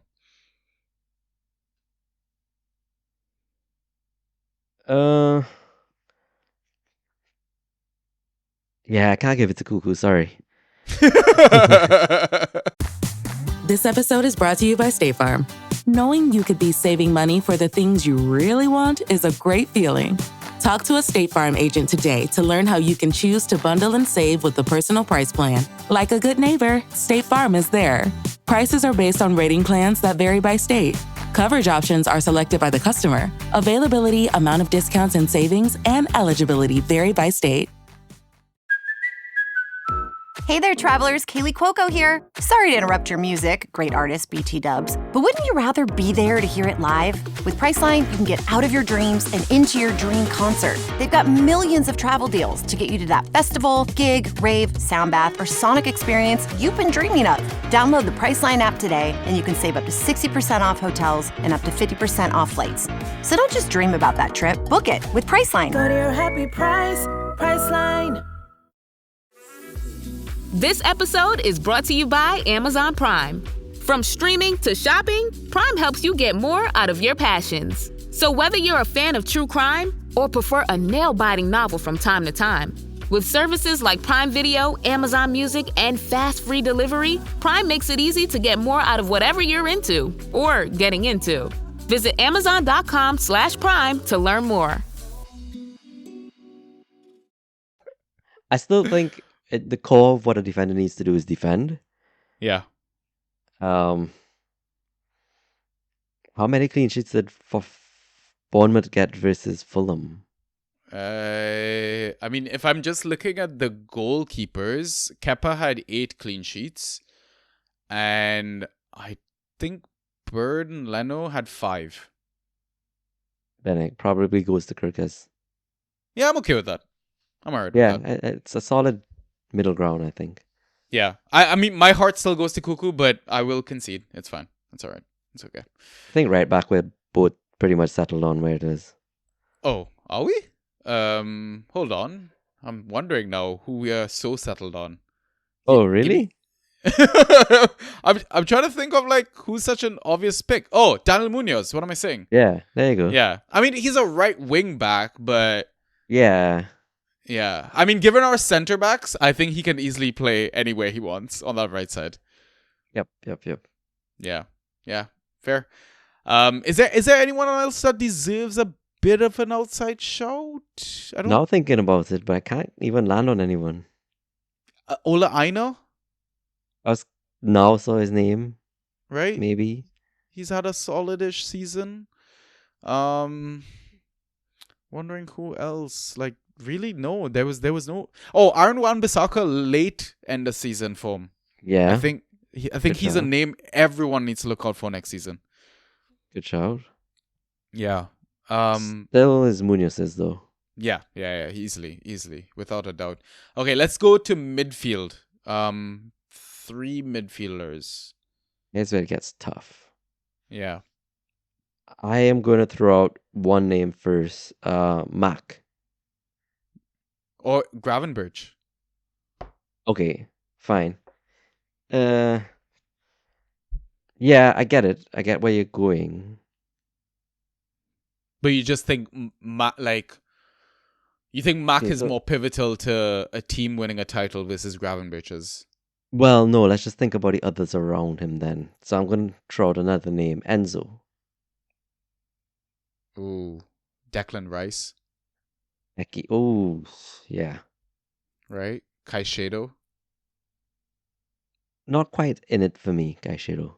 Okay. Good Okay. season, granted, but Yeah. Denali. Bruno G. Oh, Bruno G. So Right. Tielemans. Tielemans. So I guess depending on which ones we settle on, it will choose between Gravenberch and Mac for me, but it does look Yeah. like it'll be more Gravenberch now. Yeah. 'Cause you need that deeper guy. Yeah. Just like I just think it's I mean maybe it's kudos to Slot, but just doing what he did with something no one I think foresaw. Seeing Gravenberch play that role as like that single number 6 or whatever. Yeah, it was wild. It was wild to see. I'm trying to see like any other midfielders. Like you've got like Iwobi's, you've got Damsgaards. Who else is in and around there? Elliot Anderson's. Anderson's solid. And like we talk about 4-3-3, but does Eze fall into this midfield or does Eze go into the I was attack? wondering that myself. Like Kluivert and Eze, where do they fall? Yeah. Yeah. Both solid seasons in their own regard, but I don't think they quite land here. Yeah.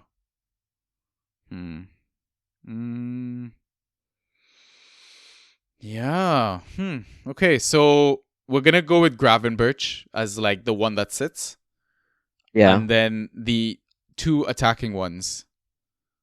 Rice and Enzo for me, I think. Okay.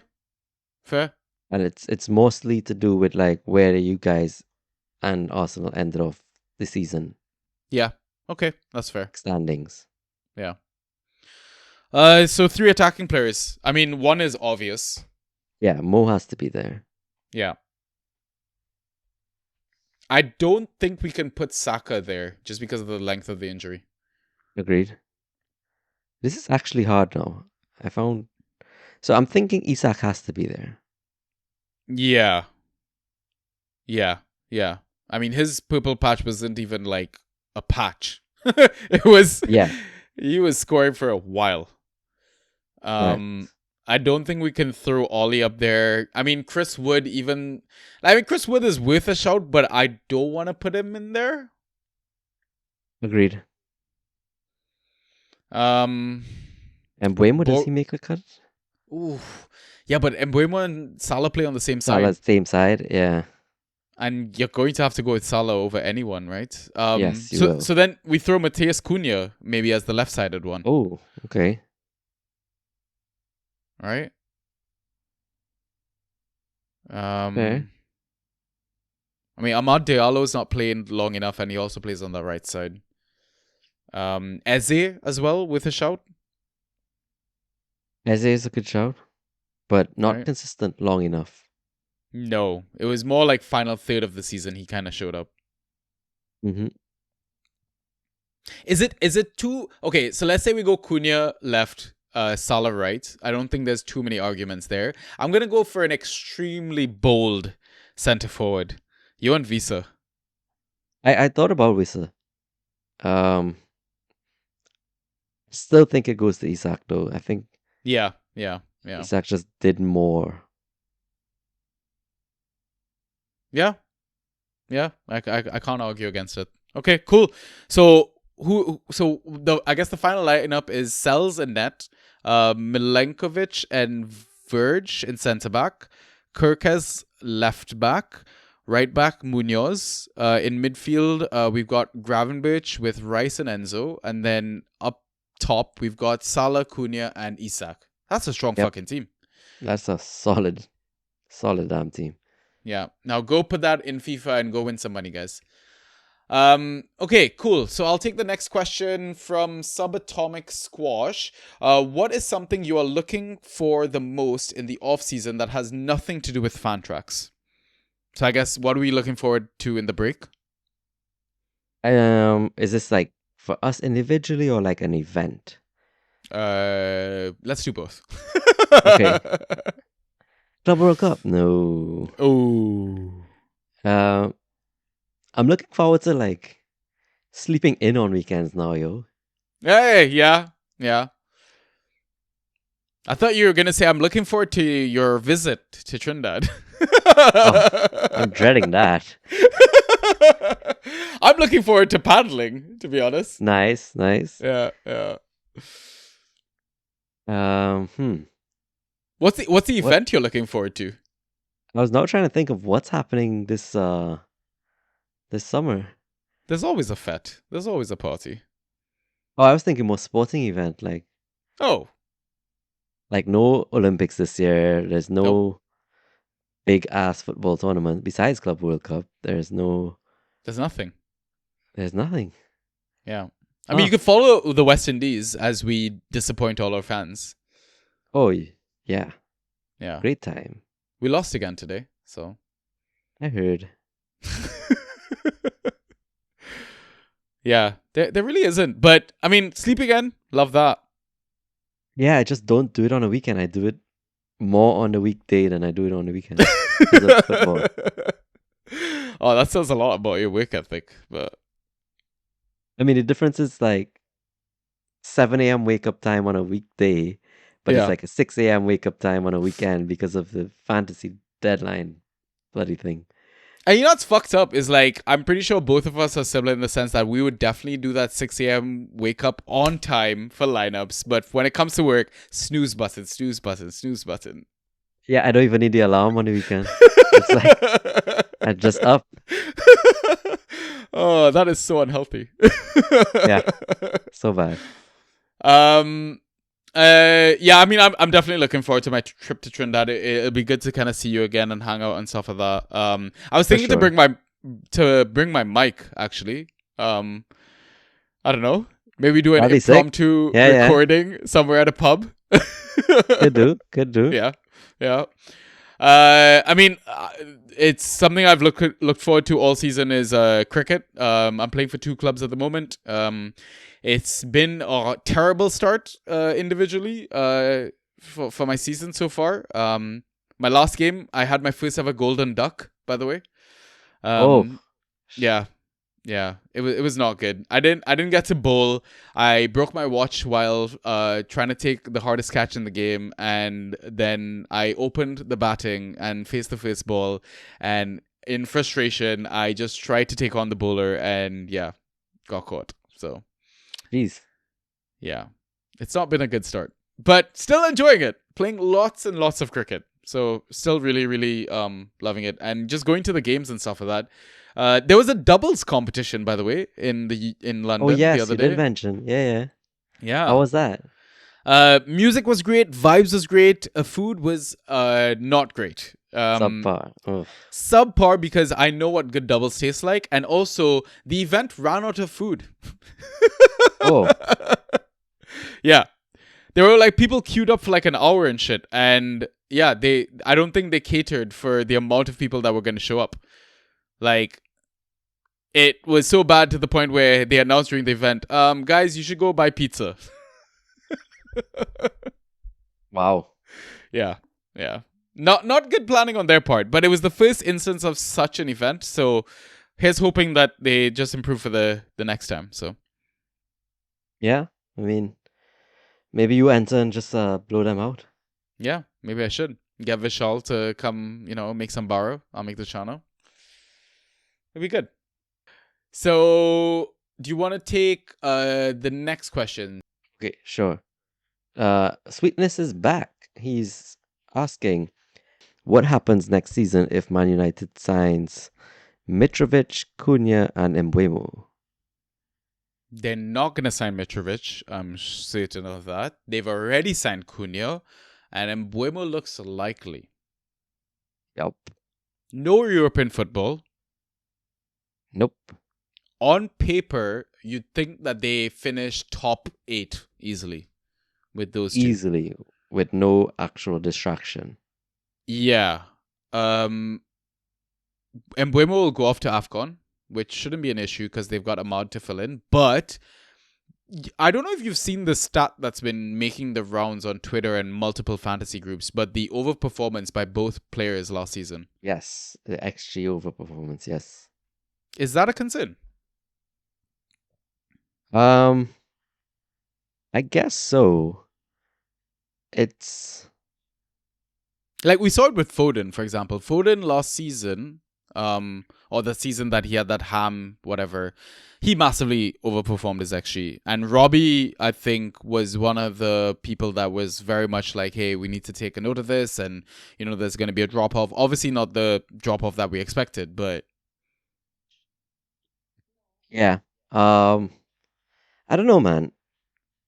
I feel like both players have the quality among them to keep this up. Yeah. Like, I don't know about Cunha so much, but Mbeumo was versatile enough that he stepped up when Tony left. We saw different elements to his game. We see that he does thrive a bit off of penalties. Yeah. So it'll be interesting to see what happens there, especially if Bruno stays. Yeah. But I do think both of them have a different element of quality to them and a different drive a bit than Foden seems to have. Yeah, but we're also speaking of Cunha, who's walked the most in the league. I guess, yeah. And Mbeumo, who's tied his shoelaces however many times.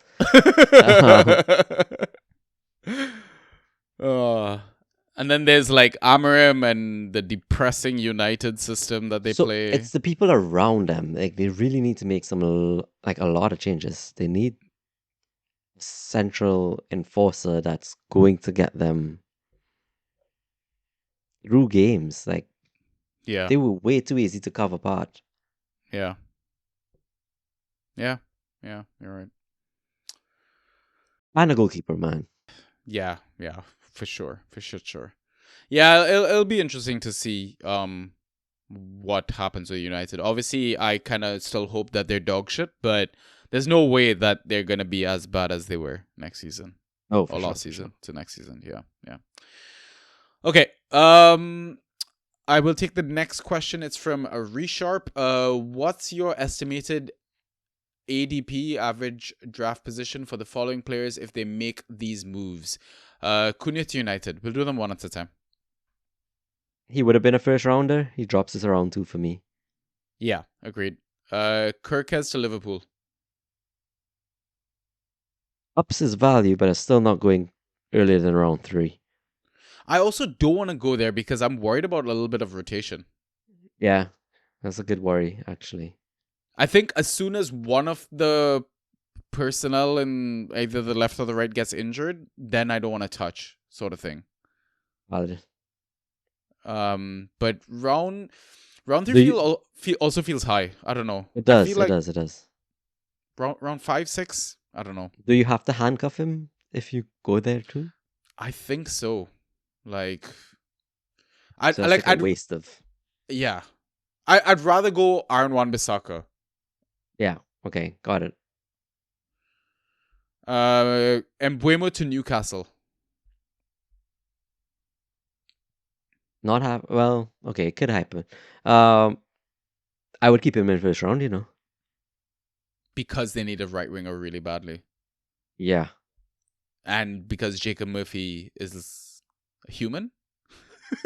They just deploy him as the best right wing back they've ever seen. Like, yeah. You know what? I don't hate it. Like, the thing is though, he wouldn't be going like in the first half of that first round because he potentially loses pens to Isak, right? Yes. Yeah. Mbeumo to United. Second round. Yeah. Agreed. Possibly late for me. Yeah. But yeah. Probably not for most. Wirtz to Liverpool. Oof. So confusing. This is one where I don't know how to feel about it. He's brand new to the league, Yep. but the pedigree is there. Where does he The play? temptation is there. They'll find a way to make it work. I'm sure they will, but yeah, temptation new signing, like I guess this would be a preseason clue thing, right?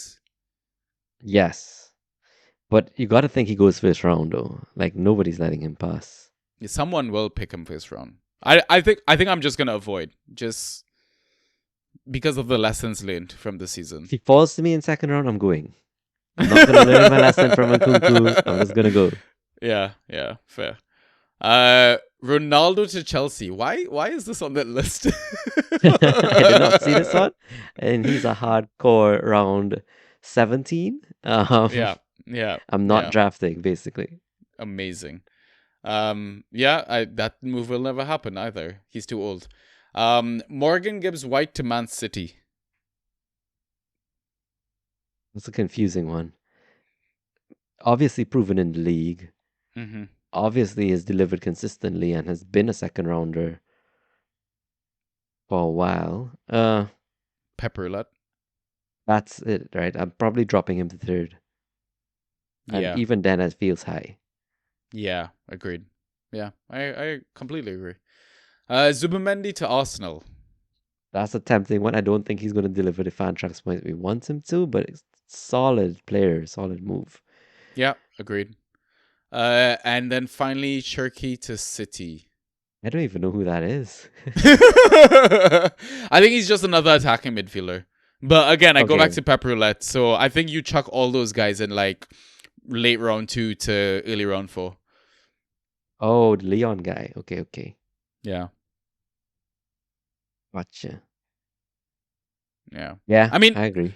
like they're all going to score points just because of the quality of players that they're all surrounded by and stuff like that. But again, it's the rotation, it's the minutes, it's the starts. Like I feel like unless you've got like, a Doku, a Savinho, like I won't be comfortable owning these guys. Like a Man City team stack would be amazing, I think, in the league. Yes. Yeah. Cool. Do you want to take our final question before we go into that quiz? So, gotta thank Nauru for bringing back some, mind bogglers, mind puzzlers, whatever we're going to call it. But, Yeah. okay, he's saying you're offered a button. Every time you press it, you get £10,000 instantly. But someone you've met at least once in your life stubs their toe extremely hard. The toe stubbing is brutal, like hopping around the room, tears in your eyes, contemplating your life choices, kind of pain. But it is temporary and it's not lethal. You also will never know who it hits, and you've only met them once before. Like it could be more than once you met them, but you have met them at least once in person. So it could be a cashier that you've checked out in front of. It could be a old school classmate. It could be a friend's cousin from that one barbecue, right? And he's asking, how rich are you willing to get? Fuck everyone's toes. I don't give a shit. You know that I don't know if you've ever come across that prank of like people like taping your outside doorbell or something and it's just ringing incessantly. Yeah. Like that's what I would do to that button if it meant pushing it every single time. Just tape the button down permanently. Let the money roll. Yeah. I saw the GIF and emoji like responses, and one was like the Mean Girls, Lindsay Lohan saying, "The limit does not exist," and then Pharrell and like the voice just tapping up the button. Yeah. Yeah. Well, you tell me you won't. I'll give you a nicer answer. Okay. I'll go as many times as necessary till the interest I can make off of the money I've accumulated in, let's say, an hour Yeah. is exceeding the 10,000 an hour. Yeah. Fair. And then I'll just ease it off. Stop pressing the button. What a nicer way to tell everyone to go fuck themselves. The limit does exist, but Yeah. it's pretty Yeah. damn high still. Yeah. Excellent. All right, cool. So those are the questions, and then now we're gonna round things off with the quiz that DraftPie has made for us. Oh, let's not keep score of this. Are you sure? This is going to be so bad. Yeah, it's probably gonna. Oh, be we obviously horrible. have to keep score, but Yeah. I mean, Sweetness McBossman might keep score and tell us as well. So, okay. So how do we do this? I guess what he sent us round 1, round 2. Yeah. Why does my round 1 has question 1? I guess you have question 2 for round 1, and I've got the odd number questions. yes, I do. Okay, so I have the evens. Right. Good. Okay. That makes sense. All right. So let's go round 1. I'll start because I've got question 1. So round 1 is ghost points. So question 1, who are the top 5 ghosters this season? Total ghost points. So obviously, like, just for the sake of time and kind of making this a bit more digestible, the top one is a goalkeeper. Like Who do you yeah. Spot on, 378.5 ghost points. Second place is a defender that you gave as a shout for left back. Munoz. Oh, Anthony Robinson. Yep. Second most ghost points, 374.75 points. Next, third place is a attacking midfielder. I'd say he's a top 5 pick in any draft. Bruno. No, he has a less punchable face. He's part Caribbean. Hell? That You just don't threw know me he's- wide off. You don't know he's part Palmer. Caribbean? Yeah, bro. Cool. There we go. With 373.25 points, which is fucking impressive given his 17 Drop goal off. drought. Yeah, Yeah. exactly. Bruno is fourth. I mean, you threw the name out there already. 369.5 points. And then also another name you mentioned by accident, Munoz, 369.5 points. Nice. So I think you did well. Okay. Would you I'll like take to it. read my question? Sure. So yours is Salah and Mbeumo are the top 2 ghosting forwards. Name the next 4. I've given you their overall ranks as a clue. Oh. So all forwards. All forwards. Okay. The overall rank for the top next highest scoring forward is 13th overall. And the first two, the names you gave me were? Salah and Mbeumo. Oh, Cunha? Cunha is 17th rank, but he's second on the list here. Okay. So I guess 4th top scoring forward. Top ghosting forward. So a forward that ghosted well. Wow. So it's overall finish of 13th, overall finish of 17th, which was Cunha, overall finish of 39th, and overall finish of 76th. That Wow. one's tough. Yeah. So Can you give I'll me give you some? Yeah. clue for the 76 one. He's reverse OOP. Reverse OOP. So that And means you- he's a forward. Oh, Keane Lewis Potter. Correct. Yeah. So that's Um, number 76. Yeah. So 13th overall, played for he's wild. He just takes shots. Semenyo. There you go. And 39th overall is he played for the league winning team. Oh, Luis Diaz? No. Yeah. Really? Yeah. But I felt like he was so bad at ghost points for a period of time. Was that when he was just So- playing center forward, I guess? Possibly. So Yeah. Semenyo finished with 311.5 goals, Cunha 302.75 goals. Diaz was a big drop off, 257.25. Wow. And then Keane Lewis Potter was even bigger of a drop off, 226. Oh, wow. So- I expected him to be outside of 200, but safe. Yeah. Yeah. I guess putting in a lot of those tackles and defensive stuff, right? Yeah, I mean, surely they find a better left back solution for next season. I don't think You'd Keane expect Potter. so. Yeah, I think that was very much like a emergency plug and play situation. Mm-hmm. So cool. Round 2 is the defense. So question 3. 4 defenders were the overall top point scorers for their clubs. Name them. Sorry, repeat. Top 3 overall point scorers. Four defenders were the overall top point scorers for their clubs. Name them. That's crazy, actually. Tarkowski. Yes. Great. Nice. We spoke about Anthony one. Robinson. Yeah, exactly. We spoke about another one of him. We love him in our team of this Munoz. season. Yeah, exactly. And the last one is I'm not gonna get. yeah. This one is surprising to me, but Vardiol. it's Spurs player. Ooh, You love him. Pedro Porro. Yeah, Wow. bro. Apparently, that's crazy. That is crazy. Yeah. Somebody fact check this. I don't believe it.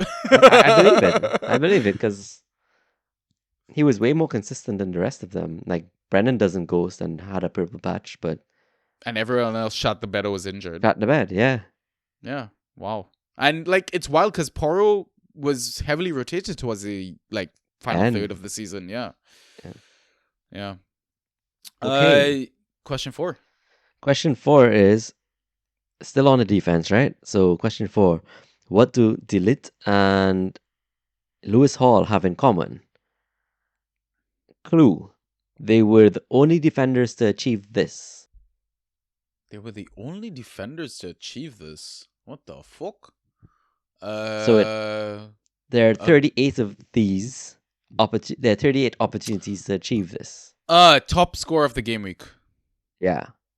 So they were the only defenders to be top overall scorer during a game week, and Hall actually did it twice. Wow. Man, Hall is definitely someone to be on our radar for the drafts next season. Yeah, when we were talking about the likes of Kirkes if he moves to Liverpool, and when we will take him, say, 4th round, 3rd round, Yeah. and we didn't want that pain, I could easily see going Hall instead of Kirkes in like the next round, benefiting you more. Yeah. Yeah. But I'd still want Hall as my defender 2, not my defender 1. Agreed. Yeah. I mean, Munoz first round.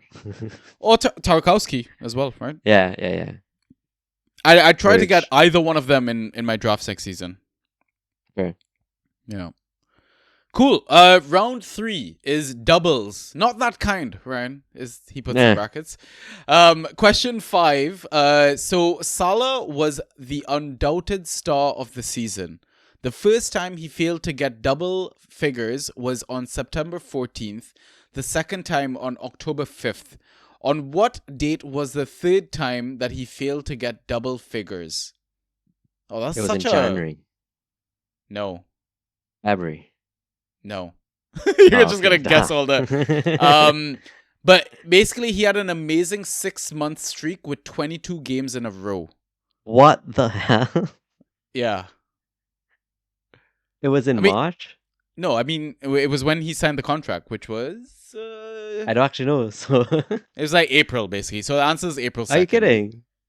He was still good up until March. It felt like you dropped off way earlier than that. Yeah, but March had 2 game weeks. We had the fucking long-ass international that's why break. it is. Yes. Yeah. Okay. Yeah. I got you. So it feels a little tricky, that one. Yeah, I get you. Yeah. All right. Question 6. Question 6. Only 5 players achieved double figures in at least 70% of their starts. And those are players with minimum 10 starts. Can you name them? Obviously, gonna give me some club clues. So you could probably name the first 3 easily. Like it's all players and who finished with a lot of double scores. Salah. Yeah, 1. Palmer. Not quite. Same midfield. Injured a lot of the season. Same midfield, injured a lot Sorry, of the not season. as in he's a midfielder as well. Oh, Saka. Yeah, Saka. New-ish shiny toy in the Discord. He got injured, came back, and was fire again. You-ish shiny toy. Midfielder? Mm-hmm. Actually, I'm not sure. I think so. What if he's a forward? kind of like a cult following in the Discord. Wow, cult following, newish And I asset. think you might want to draft him fairly early next year. Yeah, he's a mid. What the fuck? It's Finished not for the Matt team O'Reilly. that flopped the Europa. Oh, Played for the team that flopped. it's not Bruno Fernandes. He doesn't have a No, cult the following. next Oh, one. Amad Diallo. There you go. Yeah, full on cult. One is a defender that we rate so heavily. Daniel Munoz. Yeah, there you go. And the last one is extremely unsuspecting, but he actually tore it apart for Brighton at the end of the season. Ooh. Not Mats Wiefer. Yeah. What? He had exactly 10 starts and 70% of them were double digit. That's fucking crazy. Right? That was absurd. That is fucking crazy. Oh, apparently there's a little bonus Salah fact for us as well. If his last match had been in game week 26, he would have still finished top of the Fantrax points this season. Oh, well, yeah, that's crazy. What the hell? That is mental, bro. 700. I mean, 700 is unheard of in my opinion. Yeah. What did Holland get? Holland got like high 500s, right? Yeah. Is that the So most that ridiculous. we've ever seen in a season? Has to be. As much as I can recall. Surely there's a drop off next season, right? Salah's not going to hit that heights again, right? No Right? way. No way. Yeah. I'd still draft him though. Oh, yeah. All right, round 4. It's the relegated clubs. So, question 7, which relegated player scored the most total points? So I think it's basically Liam Delap. He's second. Oh. 260.5. But basically there's one from each club. Okay, so I want to say Vardy, but it's not Vardy. Yeah, Vardy, 249.5, third place. Okay. So Delap, and that just means it's the Southampton one that has the top score? Yeah. Crazy. Yeah. Midfielder. Why am I drawing blanks? He was like one of their Ben most... Downs? No. No, come on. One of their more creative, wins a lot of tackles. Oh, Shares- right. Mateus. There you go. Yeah, well done. Well done. Wow. I forgot Mateus about with him. 269 points. Yeah, solid season from him, man. Yeah, solid mid-5, I think, in any league. Yeah. And he was very much a streamer every Very game much. week. Yeah. Cool. That's a good question. Yeah, love it. So, in a similar vein, which relegated player had the best points per game? Hint, he's a goalkeeper. Best points per game. Whoa. Huh. Ramsdale? Nope. Different club. Alex Palmer. Nope. Don't tell me Hermanson. Nope. What the fuck? Okay, give me the club. Because I've gone through all of them. Well, so Palmer came in for who? Oh, he came in for Muric. There you go. Oh, wow. Yo, Muric lost his job and was never heard of ever again. I know, right? Jeez. Cool. Is it final round? Yeah, final round. Okay, round 5, short but sweet streamers. Question 9, out of all the players who started exactly one game, only 4 scored double digits in that game. That's 2 are nuts. midfielders, name them.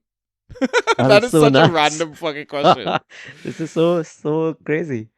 Okay, I mean, obviously I'm going to have to give you massive clues, but the first one is a Newcastle player against I had it. Forest. Oh, I had a Newcastle player on my mind, and I also had a Forest player on my mind. As in, I was thinking those are the teams, but anyway, Yeah. Newcastle player, and it's not Willock because he got more than No. one start. He's a kid, though.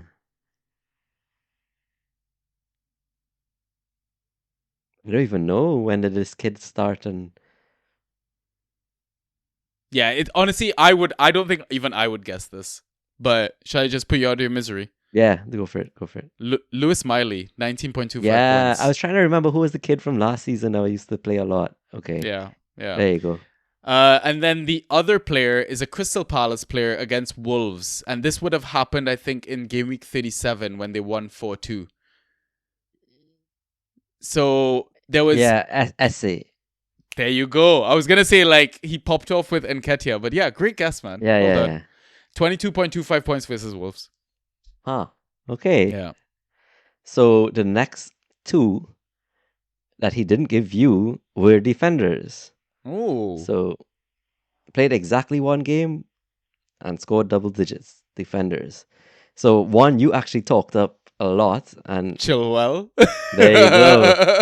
I was gonna say it regardless of the clue. It immediately came to my mind. Like nice.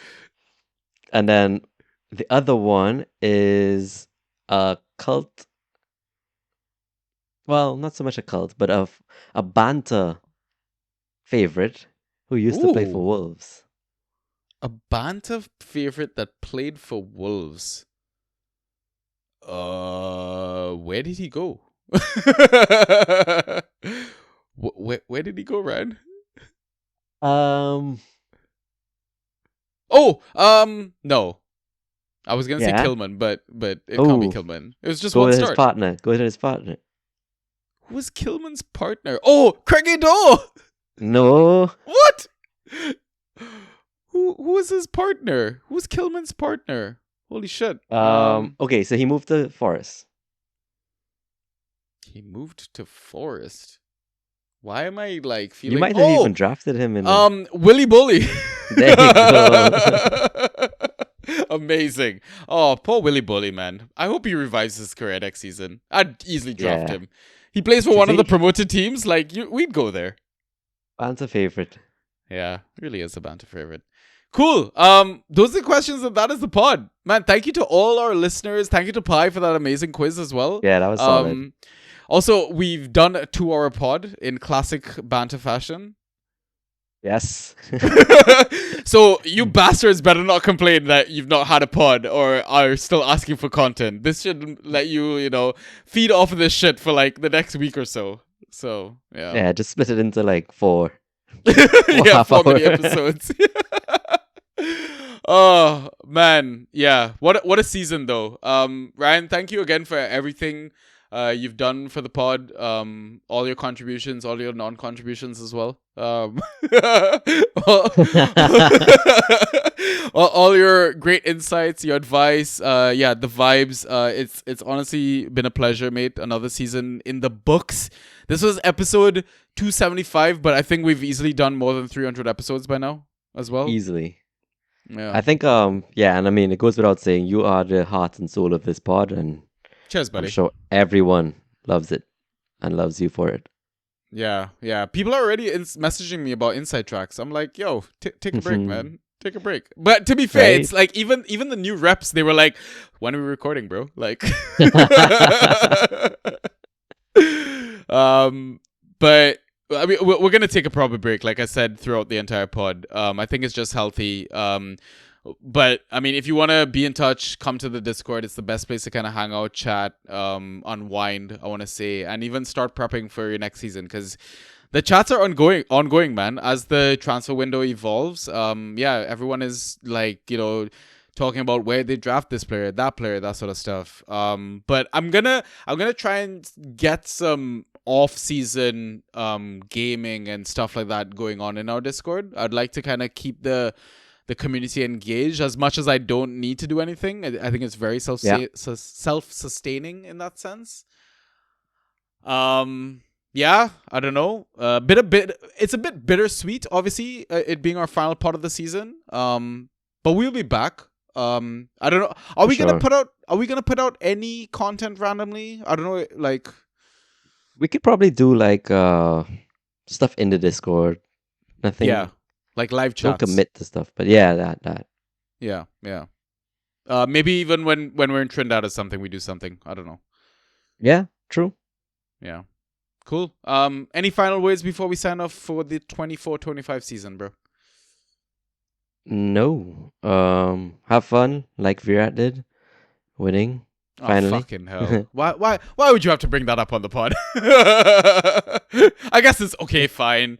He's won it finally once in 18 years of trying. Like, It's because everybody wins a trophy but Arsenal. true. Yeah. So true. Yeah. Yeah. Fucking hell. Just enjoy the summer, guys. Watch the Club World Cup. Don't play the fantasy. Take a fucking break. Enjoy the break. Go spend time with your family. Go enjoy the sun. Go fucking learn a new hobby. Go fly a kite. I don't know. Do something outdoors, man. Get away from the screens. Because you're gonna be glued behind it as soon as the season kicks off. Even when preseason kicks off. I know people are just itching for the season to start. Make sure you submit all your sign-ins for the community leagues as well, IGL, DPL, before they all fill up. Get your spot, reserve your spot as soon as possible. But yeah, as always, thank you again to everyone that has supported to us. Listen to even from like 1 second of our podcast to the entire episode. Truly appreciate it. And I can keep going on and go on and on, giving thanks, but I'm going to just shut the fuck up. We're going to sign off 24-25 season. So Ryan, I'll talk to you later, bro. Yeah, man. Peace.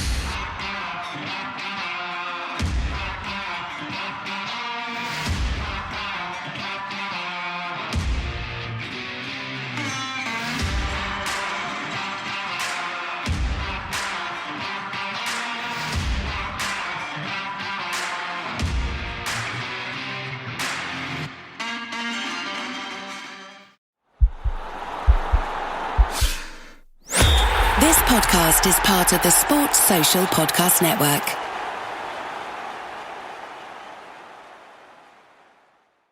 Breaking news coming in from